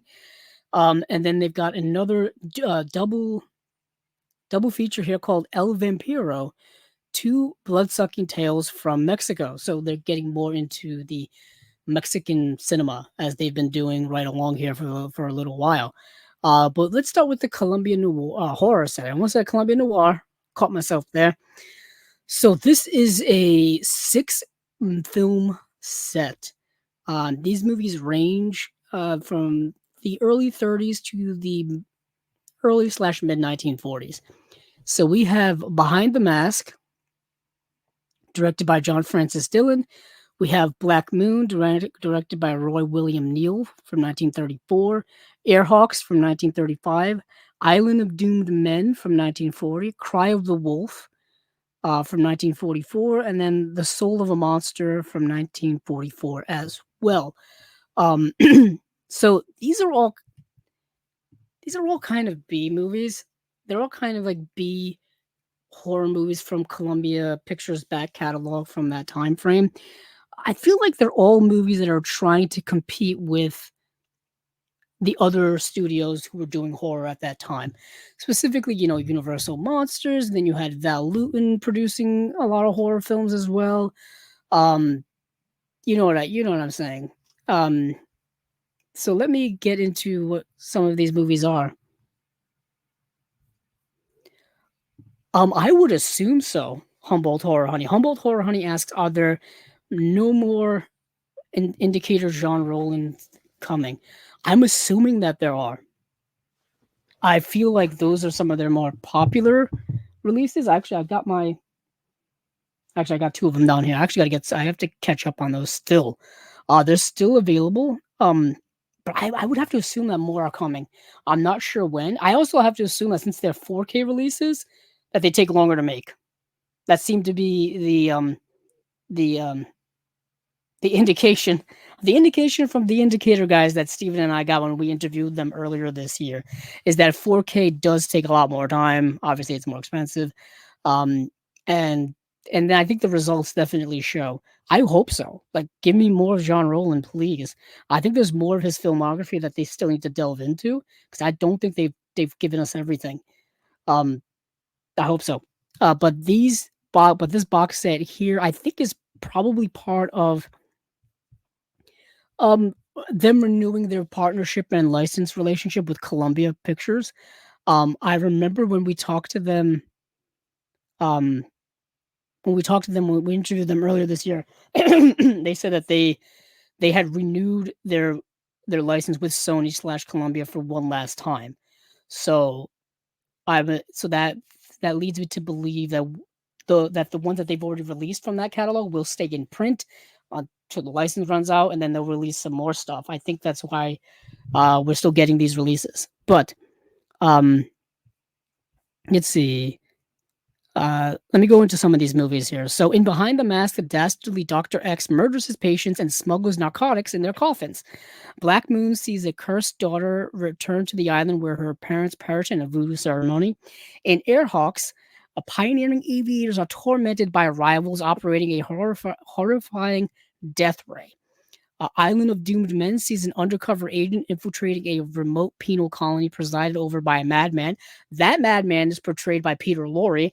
We've talked about that movie already because I believe it got a release from someone else already. I want to say it was in a box set from Imprint, something like that. I'm not sure. Um, but in Cry of the Werewolf, a beautiful female lycanthrope vows to murder those who discover her family's secret, and for those whose nerves are still intact, the soul of a monster tells the tale of a woman who makes a diabolical deal to save her husband's life. That movie is interesting. So what happens is this woman's husband is dying, and she is distraught beyond distraught in that movie. To save his soul, or just to save him in general, she decides that, you know what, God has turned her back. God has turned his back on her. She's gonna go the opposite way. She's gonna reach out to Satan to save her husband, and she makes a deal. She makes a deal with the devil to save her husband, and he comes back, but he's not quite right. He's not quite the man that she remembers. He's now changed. He's like evil now. He's more irritable. He's angry. He's like treating people like crap. You know what I mean? He's an asshole now, basically.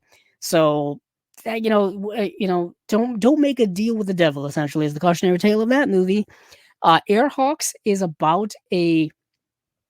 It's not really a horror movie, to be honest. But whatever, I guess falls in this category. Um, it's about this company that I think is like a shipping company, and like a private shipping company, who fly airplanes and stuff to deliver packages and things like that. And there's this rival company that I think hires this professor to make this death ray that basically uses this giant laser to shoot down the planes or cause these planes to explode in the sky. It's as ridiculous and as B movie-ish as you could imagine.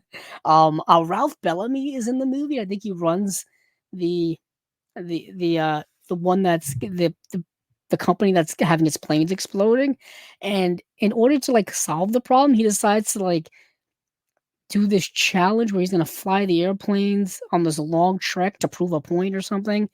I don't know. It's not a particularly great movie. But all of these films are like kind of middling films. They're not particularly great. What's great about them in hindsight, though, is they're all super short. They're all super short movies. They're all like 68 to 65 minutes long, something like that. They're super short, like almost serial type films, where they're super breezy and whatnot. Um, oh, we got another. Hello, hello, Steve. Hello, Steve. We're just talking about some Indicator stuff going on right now. We're talking about that Indicator box set, that Columbia horror box set. And I was talking about how the movies are kind of like B horror movies from Columbia's deep catalog. I've said probably the best movie in this is the one with Peter Lorre. Is the one with um yeah what's the movie called? Yeah, Island of Doomed Men, probably the best movie in this box set. But that's due because Peter Lorre's in it. But I'll say this: when it comes to the way these box sets are presented, the way they're built, the way the product is given to us, I'm expecting no less than what we've gotten so far in terms of quality. great quality. There's a plethora of special features here. There's an audio commentary with film historian Daniel Kramer on Behind the Mask. There's an audio commentary with critics and author Stephen Jones and Kim Newman on Black Moon. Audio commentary with film historian Jeremy Arnold on Airhawks. Audio commentary with film historians Alexandra Helen Nicholas and Josh Nelson on Island of Doomed Men. That's pretty awesome. There's an audio commentary with academic and curator Eloise Ross on The Cry of the Werewolf. Audio commentary with critics, authors Stephen Jones and Kim Newman on The Soul of a Monster. Sheldon Hall on Jack Holt. The author and academic assesses the forgotten star Behind the Mask and Black Moon. There's a bunch of other stuff on here. I don't want to go through everything. It's just going to be me reading to you guys for the rest of the night. But it's a limited edition, 100-page book. 100-page book with essays in it. And it's limited to 6,000 copies. But yeah, once again, a solid box set from them. If you're a box set fiend like my friend Steven is and myself, I think you'll appreciate these. I've got one of their box sets here on my couch somewhere. Actually, probably have more than one, but still, that's Columbia Horror. There's no volume number to this. There's no volume number to this, so I don't know if this is just like a one-off or if we're going to get a volume 2 or whatever the case may be. Either way, solid box set in terms of quality. Let's see.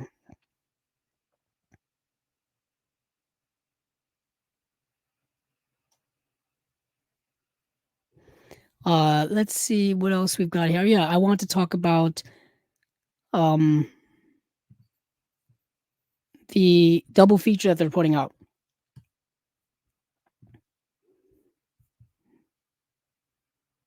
Yeah, I was just looking at something. So we'll move on to El Vampiro, 2 blood-sucking tales from Mexico. What a great title for a box set. So we have El Vampiro, or The Vampire, from 1957, and then we also have The Vampire's Coffin from 1958, which is its direct sequel. Yes, that's right. You get a direct sequel. So this is kind of a Mexican version of the Universal Monsters Dracula film. Although I know we already got a Spanish language version but this is kind of different. So in The Vampire, or El Vampiro, the beautiful bereaved Marta travels with Enrique to visit her sick aunt in her ancestral home. There, the mysterious neighbor Duval offers to buy the family's decrepit hacienda. However, Duval is really Count Carol de la Vode, a vampire whose aim is to drain Marta of her blood and revive his entombed brother. So there you go. And then in the sequel, The Vampire's Coffin, grave robbers bring Lavode's corpse to Enrique's city hospital. Oh yeah, Enrique is a doctor. So Enrique's city hospital, where Marta now works as a nurse. Duly reanimated, Lavud sets about his bloody plan to make Marta his bride. So once again, if you defeat a vampire once, don't dig him up again. Predating Hammer Films' Dracula by a year, The Vampire's uniquely Mexican take on the vampire mythology was the first film to give its antagonist elongated fangs, and its success kickstarted Mexico's horror boom. Restored from the original negatives, these films finally received their world Blu-ray premiere in this individually numbered limited edition 2-disc set, complete with new and archival extra features and fully illustrated 80-page book.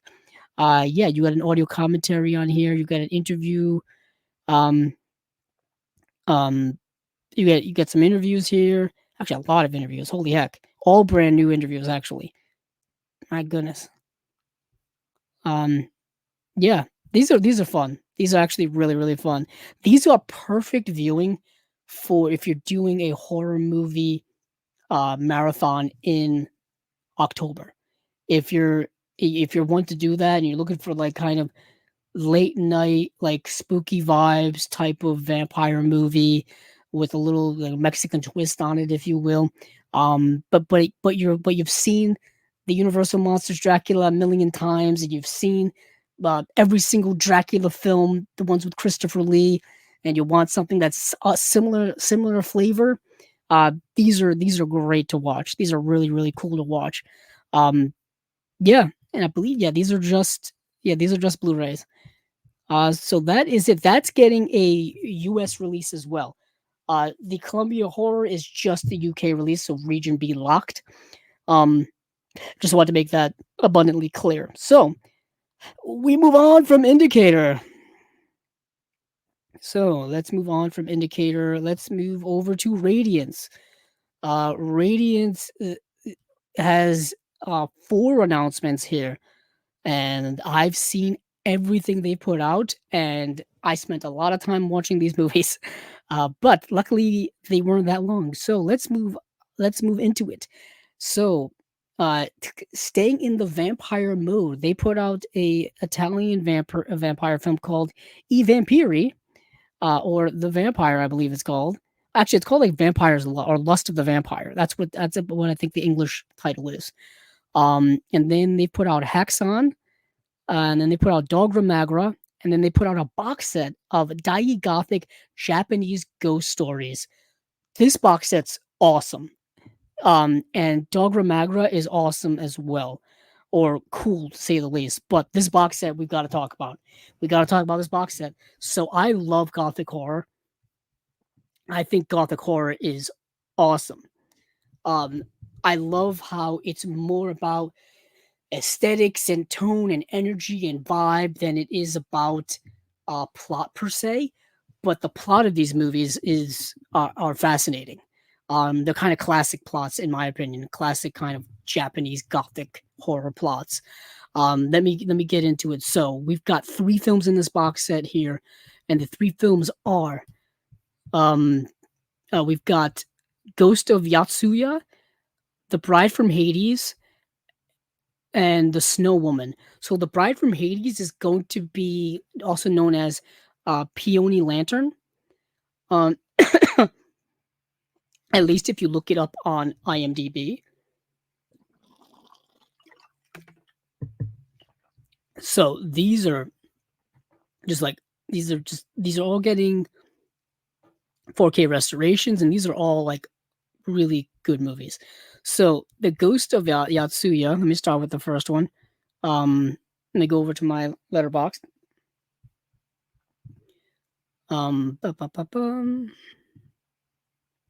So this horror tale relates the consequence of Japanese legend, which tells of a man who has to betray his wife in order to achieve power. This is currently streaming on the Criterion channel.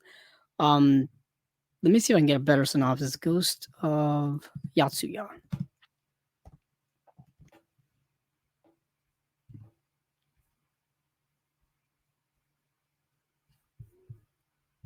Let me see if I can find a better synopsis here. I believe. Okay. Plot summary. I'm on IMDb.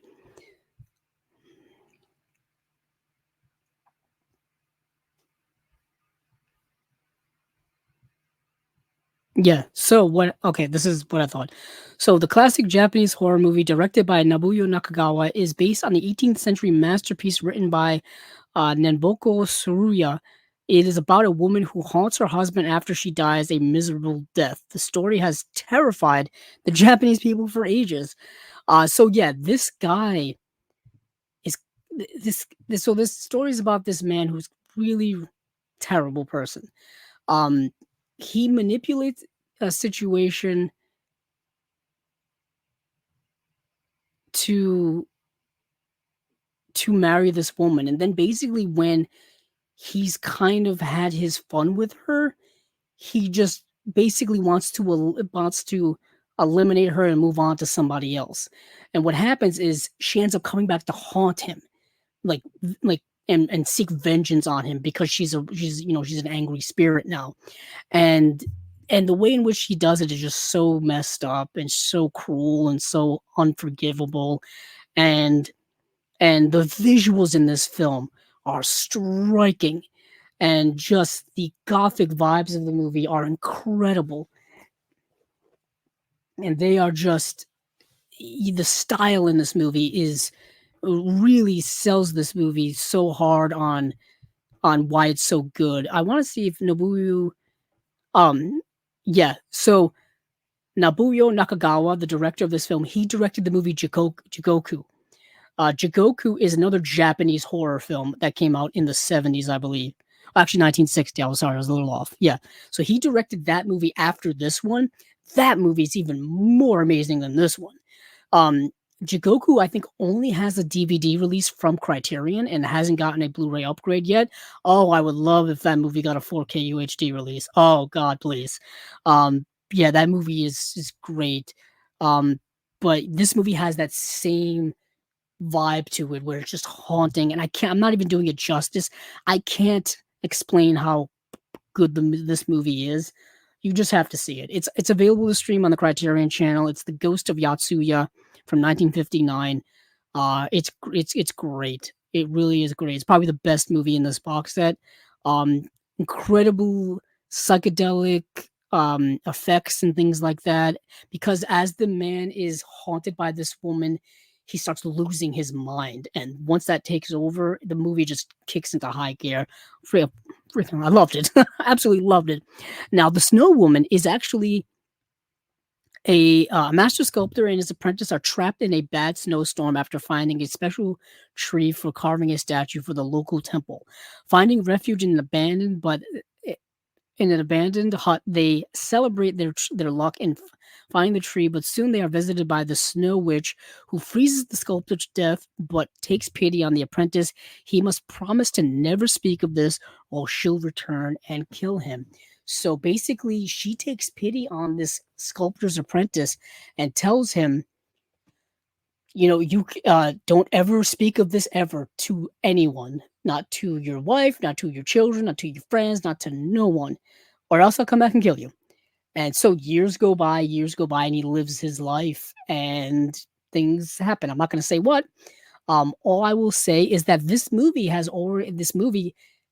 is an adaptation of a story that we've already seen adapted. If you've seen the movie Kwaidan, which is the Japanese like folklore anthology film that Criterion has put out on Blu-ray, one of the stories in there is this story. They've just taken that short story and they've expanded it into a feature film, into a 79-minute long feature film. So that's what this is. So it's a second adaptation of that story. I think it was done much better in Kwaidan, but it's still really good and really effective here. Once again, gothic, atmospheric, thematic, tone, and energy. That's what you're going for when it comes to this stuff. Yeah, I was vibing with this film as well. So moving on from the Snow Woman, we've got the Bride from Hades, or Peony Lantern, as it's known. On the night of the Summer Oban Festival, Hagiwara Shinzaburo meets a beautiful courtesan named Otsuya. Not knowing she's a ghost, he becomes infatuated by her. Don't get involved with ghosts romantically. If we know anything from Japanese Japanese horror movies from this time period, from the 50s and 60s, do not get romantically involved with ghosts. um, I think of Ugetsu, think of movies like that, and that's the type of vibe that this movie has. Ugetsu is a brilliant film. I'm thinking of Kuroneko as well. Think of those types of movies, and you've got The Bride from Hades. You've got this movie, and yeah, this movie is also really good. It's also like comedic as well.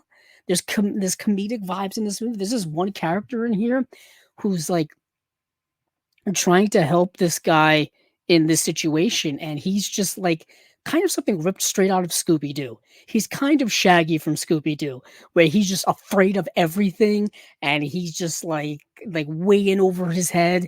But he's still there to try to help out. But of course, he's got his own agenda. Um, it's a good movie. It's a good movie. I dug this movie a lot as well. Yet again, also atmospheric, creepy. When you're dealing with ghost stories and stuff like that, I like Japanese ghost stories. I think they're very effective. That's just me. I know we've gotten some of them in um In modern day, I'm thinking like The Grudge, Ring, stuff like that. But I love these ones from the 50s and 60s. Let's see what we got here.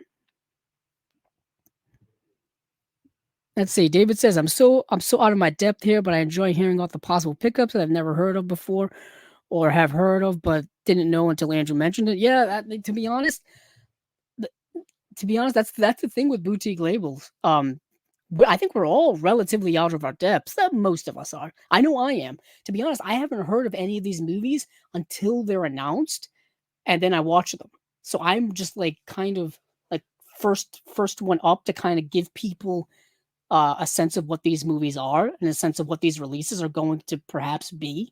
That's why I watch all the movies, to be honest, so I can give people a sense of what they are. Yeah, I'm also in over my head as well. I'm just kind of learning on the fly. Really, I am. I'm giving myself a crash course in all of these movies every single time, um, and then I just kind of let it all out here. But it's both fun and exciting, and it gives me the opportunity to watch a lot of movies that I never saw before, a lot of new movies. You know what I mean? I think we can all always go back to the movies we know and love. I think it's tougher to get into new movies. You know what I mean? Or by new movies, I mean stuff we haven't seen. I mean, that's just my perspective. But yeah, I'm glad I'm being somewhat informative. Let's see, Tony. No problem, Tony. See you next time, or see you whenever. Um, Thanks for showing up. Thanks for watching. Thanks for the support always. It's always appreciated. Cool, cool, cool. So back to what I was saying. This is the Daiei Gothic Japanese Ghost Stories box set. The films are once again um the Ghost of Yatsuya, The Bride from Hades, and The Snow Woman. This is a box set from Radiance Films, all getting 4K restorations.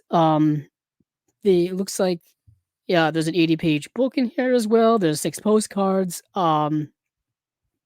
Yeah, there's a visual essay for the first film. There's an interview for the second and commentary on each. Well, no, there's a commentary on the first two, and there's a new interview and new visual essay for the Snow Woman. So this is a nice box set. As we've learned with Radiance, I'm looking around here because I know I've got a box set, or I've got some stuff. Actually, I got some Radiance recently. Hey now, what a segue here. So I've got some Radiant stuff recently. Um, I've got Elegant Beast. I've got Shape of Night, and then I got I the Executioner. Apparently, I the Executioner was selling out very quickly online. So I went and scooped mine up as soon as I possibly could. And we've talked about all of these films before here on the podcast in some way, shape, or form because they were all announced at one point. So I've got that there. Where are you? Now, hold on. Let me swing around here. This is a box set. This is one of their box sets. This is the Cosa Nostra box set. So just to give you a sense of what a Radiance box set looks like, they all pretty much look like this. Solid construction. They all have their individual releases, individual cases. Yeah, perfect. I still got to get a few of their box sets myself. I'm lagging behind, but yeah, that's what those kind of look like here. Yeah, I agree with you, David. Yeah, when it came, branching out of mainstream is both fun, exciting, and kind of nerve wracking as well because you don't know where to go. Uh, in my early days of kind of branching out of mainstream is honestly it was people talking about what movies they like. That's kind of what started everything for me. People talking about movies, people talking about the actors, the directors, and the people that they like. People talking about certain genres. Um, things like that. When it came to classic movies, it was just listening to people who were passionate about it. To be honest, just the way it is. It's always accessible. Yeah, what's crazy now is that what we're saying, all of this stuff is accessible now more than ever, and I feel like we need some guides to it. You know what I mean? You need. It's kind of like you need a map. You need a map to kind of go in a certain direction. Yeah, you can just jump into the deep end, which is always fun. I mean, heck, it's always fun to throw caution to the wind and just ride right out into nowhere. But hey, if you kind of know where you're going, if you got somebody to help you out, that's also nice as well. But yes, back to Radiance. Let's see what else we've got here. So, Dogra Magra is a film from 1988. Yeah, a man wakes in an asylum with no memory. Oh boy, Dr. Wakabayashi helps him to recall his past, in which he killed his bride on their wedding day. Part of his memory becomes linked to another doctor, Dr. Masaki, and a manuscript, Dogra Magra. The two doctors treat him. Reality and fantasy become blurred, and the patient becomes unsure of his identity or his doctor's experiments. The final feature film by Toshi Matsumoto, who did A Funeral Parade of Roses, is an adaptation of the celebrated novel by Kiyosaku Umeno, a period set Gothic tale with a sense of dreamy dread that recalls Kiyoshi Kurosawa's Cure and the locked room mystery of Shutter Island. That makes a lot of sense now that I'm reading it.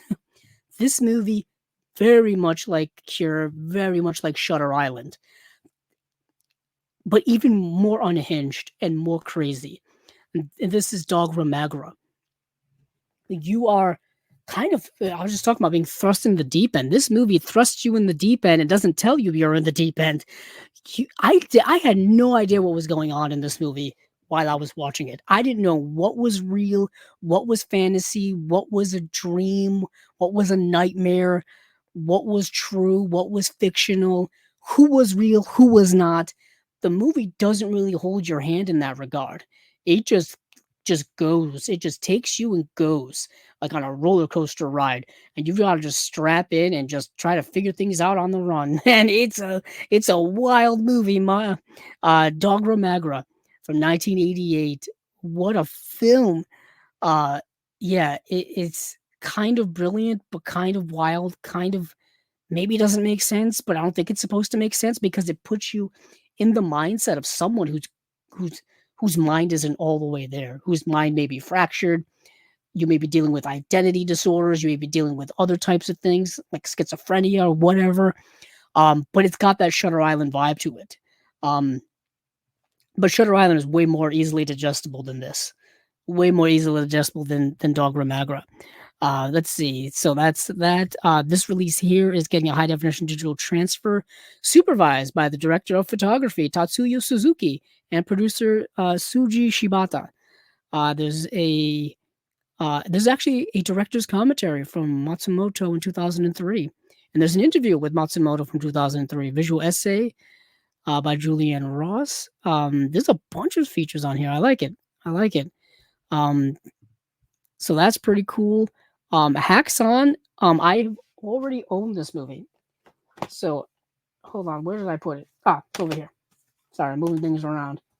So I have the Criterion Blu-ray of Häxan. I've actually talked about this movie in an Unwatched Pile episode that we have here on the Chasing Labels YouTube channel. We will be doing another episode of the Unwatched Pile next Tuesday, I believe. Steven and I will be reuniting and doing an Unwatched Pile episode with our friend Celeste Lacabra. That will be streaming, I believe, live next Tuesday. So that would be really cool and really fun. I still have to pick out a movie to watch, actually. But I have the Blu-ray of Häxan, put out by Criterion. This is from a 2K digital restoration. Let's see what this new one here is here from. 2K restoration from. I think it's the same one that we got on here. Bunch of special features. Let's see. I probably shouldn't be doing this now. I think it's got some of them. I'm seeing.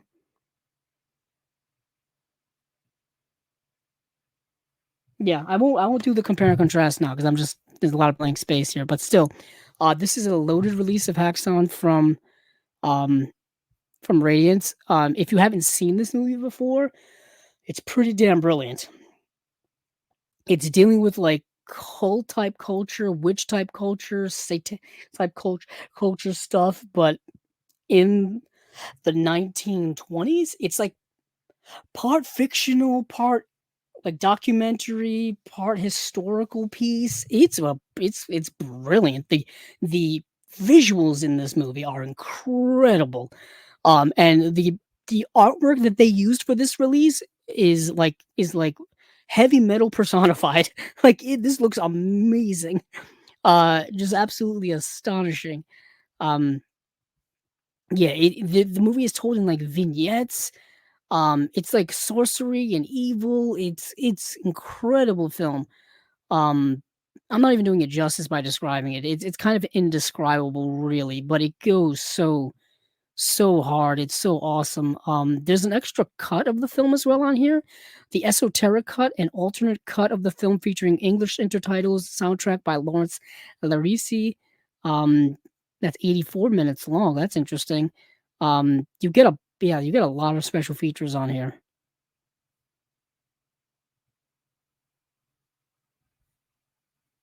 Yeah, so so if you don't have the Criterion, this would probably be a good release to get.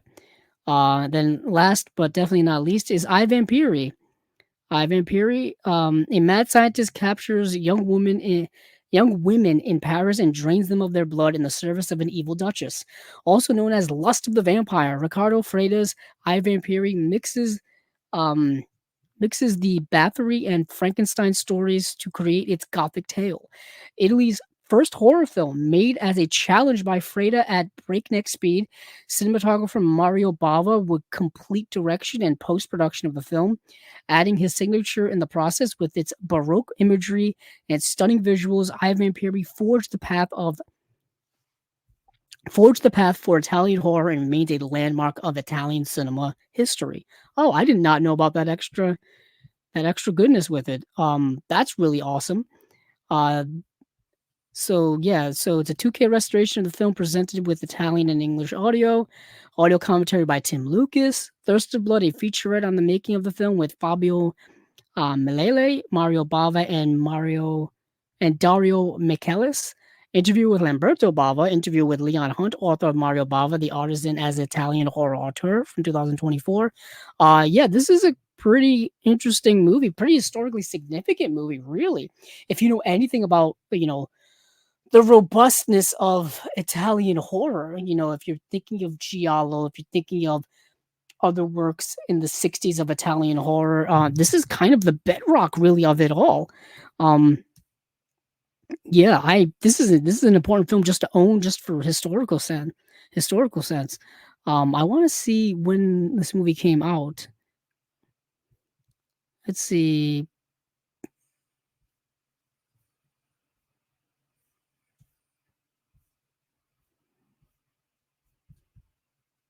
Hmm.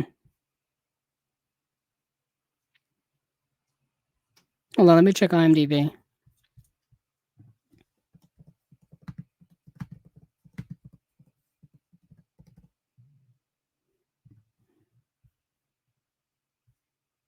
Oh yeah, came out in 1957.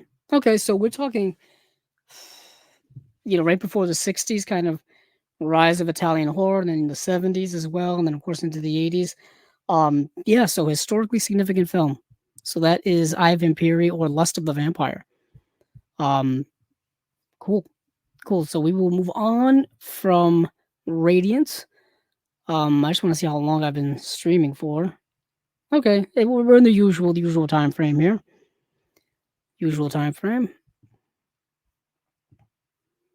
So let me see what I've got left in my notes. I think all we have left is Criterion. Yes, we do. Yes, we do. Okay. So Criterion has their October titles announced. We've got four titles. Uh, really, another really solid month from them. Um, we've got Harmony Korine's Gummo. We have Pandora's Box. We've got Demon Pond, and then we've got a double feature of I Walked with the Zombie and The Seventh Victim. Both films, I believe, produced by Val Lewton. One's directed by Jacques Tourneur, and the other one's directed by Mark Robson. So let's start with the big surprise first. Let's start with the big surprise.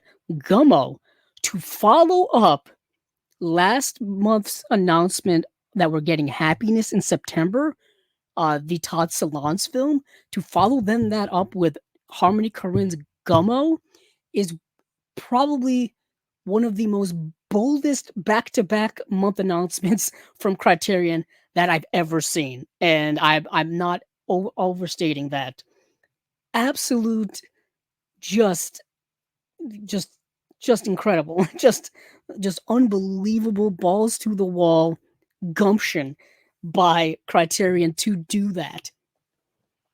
Because these are two of the weirdest movies you'll ever see. Different too from each other, but still they're in that same vein of, Todd Solondz and, Todd Solondz, Harmony Korine, Greg Araki, all of these directors make very challenging movies. And they did the whole Greg Araki box set too. Yeah, Criterion, you're going for it, and I love it. I love it. But this movie is Harmony Korine's debut feature is an audacious lyrical evocation of America's rural underbelly and an elegy in the Southern Gothic tradition of William Faulkner and William Eggleston, shot in Korine's native Nashville, standing in for the tornado-ravaged Xenia, Ohio. The rough-hewn film follows two young friends, Tumblr and Solomon, as they ride around town, huffing glue and hunting stray cats.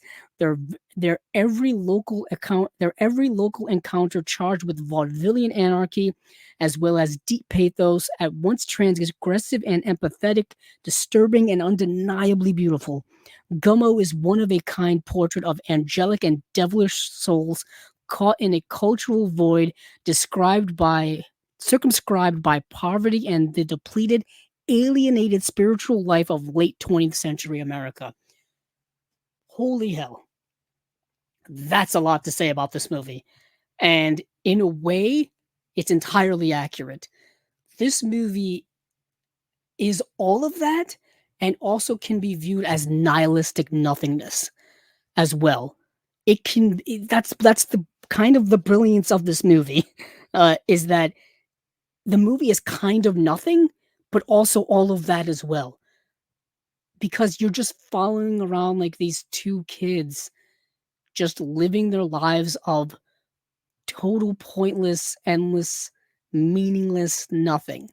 You know what I mean? They're just living, they're just walking around town, interacting with people, hanging out with friends, you know, you know, drinking, doing drugs, just kind of the empathetic, kind of just nihilistic nothingness of youth, really. And what's so fascinating about that is that it captures such a truth. It captures that for a time, and to be honest, you can even say that now, there's a gap within our lives where there's a nothingness in youthful angst, where we're just going through the motions, man. Basically, teenagehood is that. You know what I mean? Where you're just kind of drifting, trying to figure things out, find things out, and sometimes it's a whole lot of nothing. It's a whole lot of nothing. You're just living from moment to moment, and then you look back on it, and you're just like, yeah, I didn't know what I was doing back then, because you don't. You're just doing things. You know what I mean? And what's interesting is that the way in which this captures that time specifically in like the late 20th century, before the boom of the internet age, before social media, before cell phones, before we had this kind of planetary connection with one another. If you break it all down on the smallest level that this film is talking about, yeah, it's a whole lot of nothingness, but it's also immensely fascinating as well. Yeah, that's just me going on my soapbox. That's gonna be my thesis in my next college life, I guess. Yeah, Gummo, what a film. Harmony Korine, I know, is not a fan favorite of a lot of people. His work is endlessly fascinating to me, because it's just him making experimental films, really.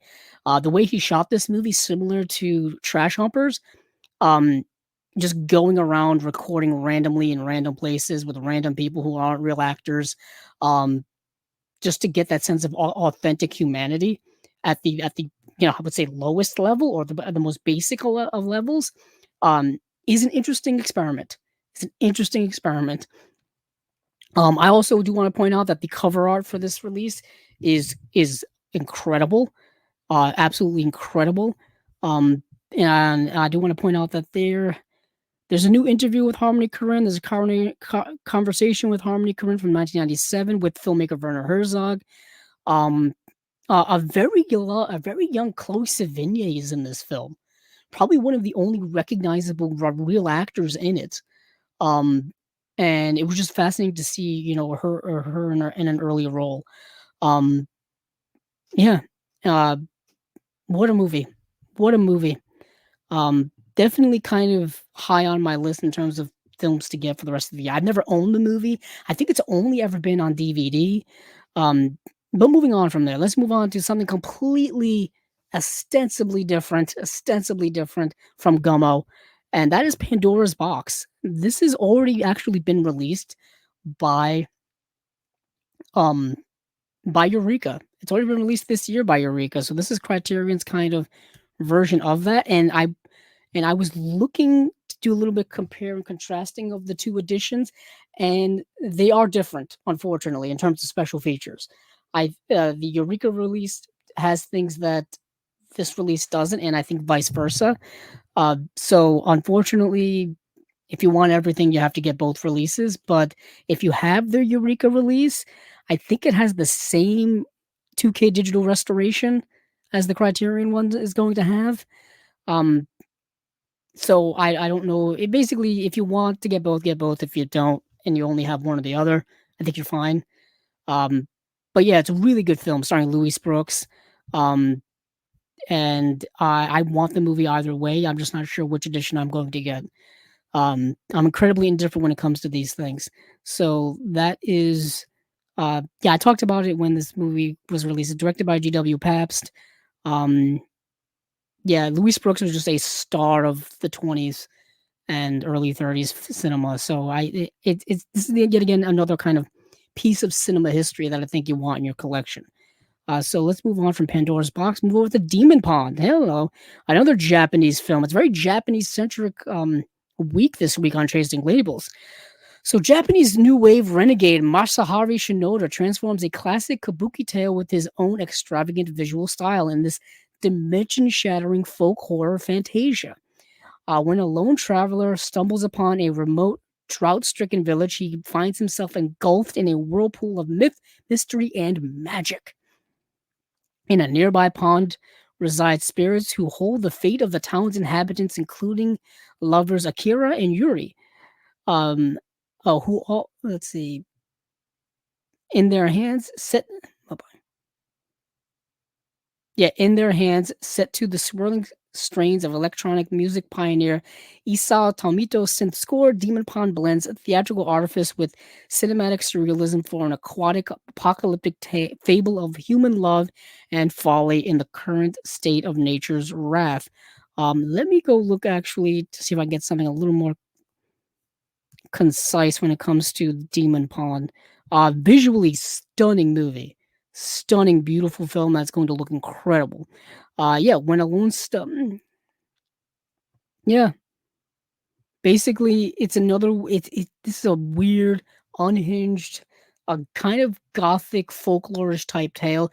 You're dealing with like goddesses and myth and creatures and things like that. It gets very unhinged, very off book, and you may lose your way after a while, but just go along with the visual feast, and I think you'll be satisfied by it. So this guy shows up to this village, and it's a drought-stricken village for several reasons. There's this bell that has to be rung every certain time, at a certain time, in order to basically keep the floodwaters away. Um, and if you don't do it, bad things will happen. It basically keeps the water goddess away. It's essentially what it does, and it's this guy's job in this town to specifically do that work. And there's a lot of other like mystery going around and folklore type stuff going on in the movie.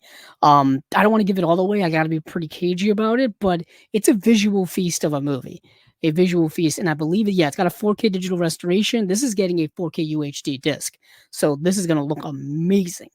Unfortunately, all we get for special features is a new interview with film scholar Dudley Andrew, and then a program on the film's special effects, and then there's an essay. That's it. Kind of underwhelming for such a cool movie. But last and certainly not least is I Walked with the Zombie, which has been stuck in public domain land for so many years. And then we've got The Seventh Victim. Both films, like I said, produced by Val Lewton. I believe these are the last two Val Lewton produced films to make their way to the high definition world. So that's an accomplishment. That's awesome. So terror lives in the shadows in a pair of mesmerizingly moody horror milestones conjured from the imagination of Val Lewton, the visionary producer auteur who turned our fears of the unseen and the unknown into haunting excursions into the existential dread. As head of RKO's B-horror movie unit during the 1940s, Lewton, working with directors such as Jacques Tourneur and Mark Robson, brought a new sophistication to the genre by wringing chills not from the conventional movie monsters, but from the brooding atmosphere, suggestion, and psychosexual unease. Suffused with ritual mysticism and the occult, the poetically hypnotic I Walk with the Zombie and the shockingly subversive The Seventh Victim are still tantalizing dreams of death that dare to embrace the darkness. Whoever wrote that up did a hell of a job because they are 100% accurate. Let's see what we got. This is a 4K UHD double feature, which is awesome. There's an audio commentary on I Walk with the Zombie with Kim Newman and Stephen Jones. There's an audio commentary on The Seventh Victim featuring film historian Steve Haberman. Interview with film critic and historian Imogen Sarah Smith. Audio essays from Adam Roach's podcast, The Secret History of Hollywood. Shadows in the Dark, the Val Lewton Legacy, a 2005 documentary. That's awesome. See, here we go. We got some features here. We're cooking. It's been years since I've seen these movies, but I remember I Walked with a Zombie being great. Let me just get up a synopsis of that just to give us a sense of what's going on here. So I Walked with a Zombie from 1943, directed by Jacques Tourneur. A nurse in the Caribbean turns to voodoo in hopes of curing her patient, a mindless woman whose husband she's fallen in love with. And then you have The Seventh Victim. The Seventh Victim. Oh boy, there's The Seventh Continent, not what I'm looking for.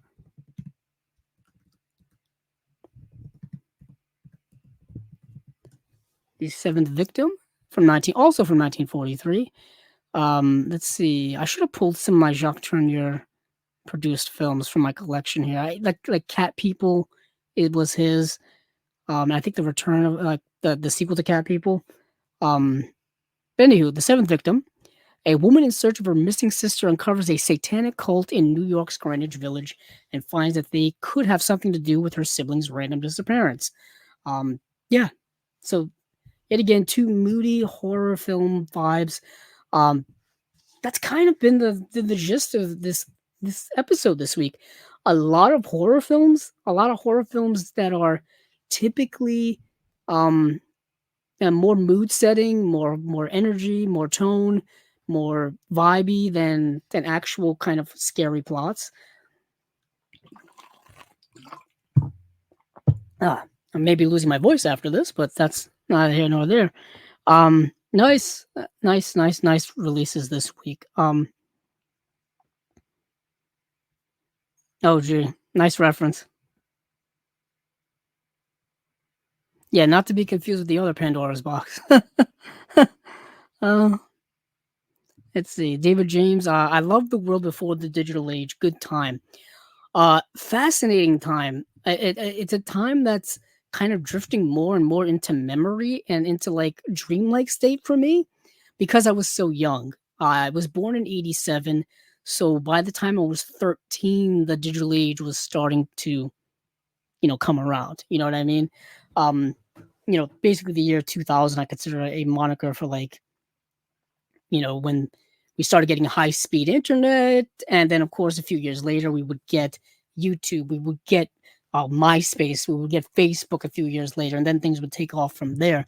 But yeah, people don't realize before the digital age how different everything was, how inaccessible everything was, how much time and effort everything took. Even when it came to movies, like I said, movies and TV, vastly different way in consumption of those things. When it came to movies, I remember watching, of course, we had VHS, Betamax, Laserdisc. That whole media market existed in my lifetime, and beforehand. But you had to wait. Movies from theatrical release to home video was a while. And VHS tapes at one point were very expensive. um, but when it comes to and that's if you could afford it. If you couldn't afford it, you watched a lot of movies on TV. Movies were aired on TV a lot when I was growing up, and the previous generations to me. Cable got a lot of movie rights. Still to this day, they air movies on cable TV, but it's nowhere near the same. Like I would have my aunt and uncle, um, their weekend afternoons, like Saturday afternoon, Sunday afternoon, they just be watching like movies on TV. And I'm not talking like HBO or anything like that. I'm talking like TNT and like TBS. I'm talking like even like basic network channels like ABC and stuff like that. Um, they would do a lot of that. Um, and that's just because like that's what was on TV at the time. You know what I mean? It was before the age, really before the age where you had hundreds of channels. We had so many premium cable channels as well. I'm going off on a tangent now, but interesting is that Gummo kind of brings you way back to that, and even on a smaller level. Like these kids don't even like watch TV. Like TV isn't even like a fun activity for them. You know what I mean? It's so fascinating the way that movie's kind of a time capsule piece. Let's see. Not to be yep, remember that already. Um, yeah, that's all right. We don't mind. Oh, thank you, Humboldt Honey. Thank you for showing up. Thank you for supporting the show as always. Thanks to everyone for supporting the show as always. Um, yeah, Demon Pond is such a beautiful cover, such a beautiful aesthetic movie. Totally agree. Totally agree. But yeah, I am slowly landing the plane here. I think we just kind of finished up um uh the releases for Criterion.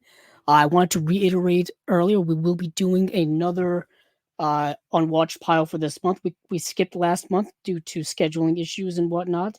I just want to make sure that I'm we next Tuesday, the 30th of July will be unwatched pile number 14.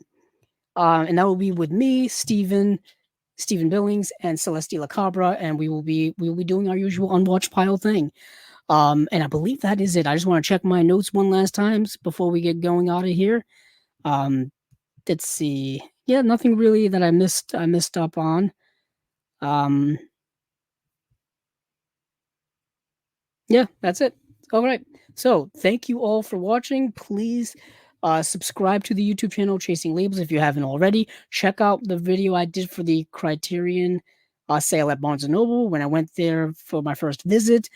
Steven just posted I believe, a recent haul video of stuff from May.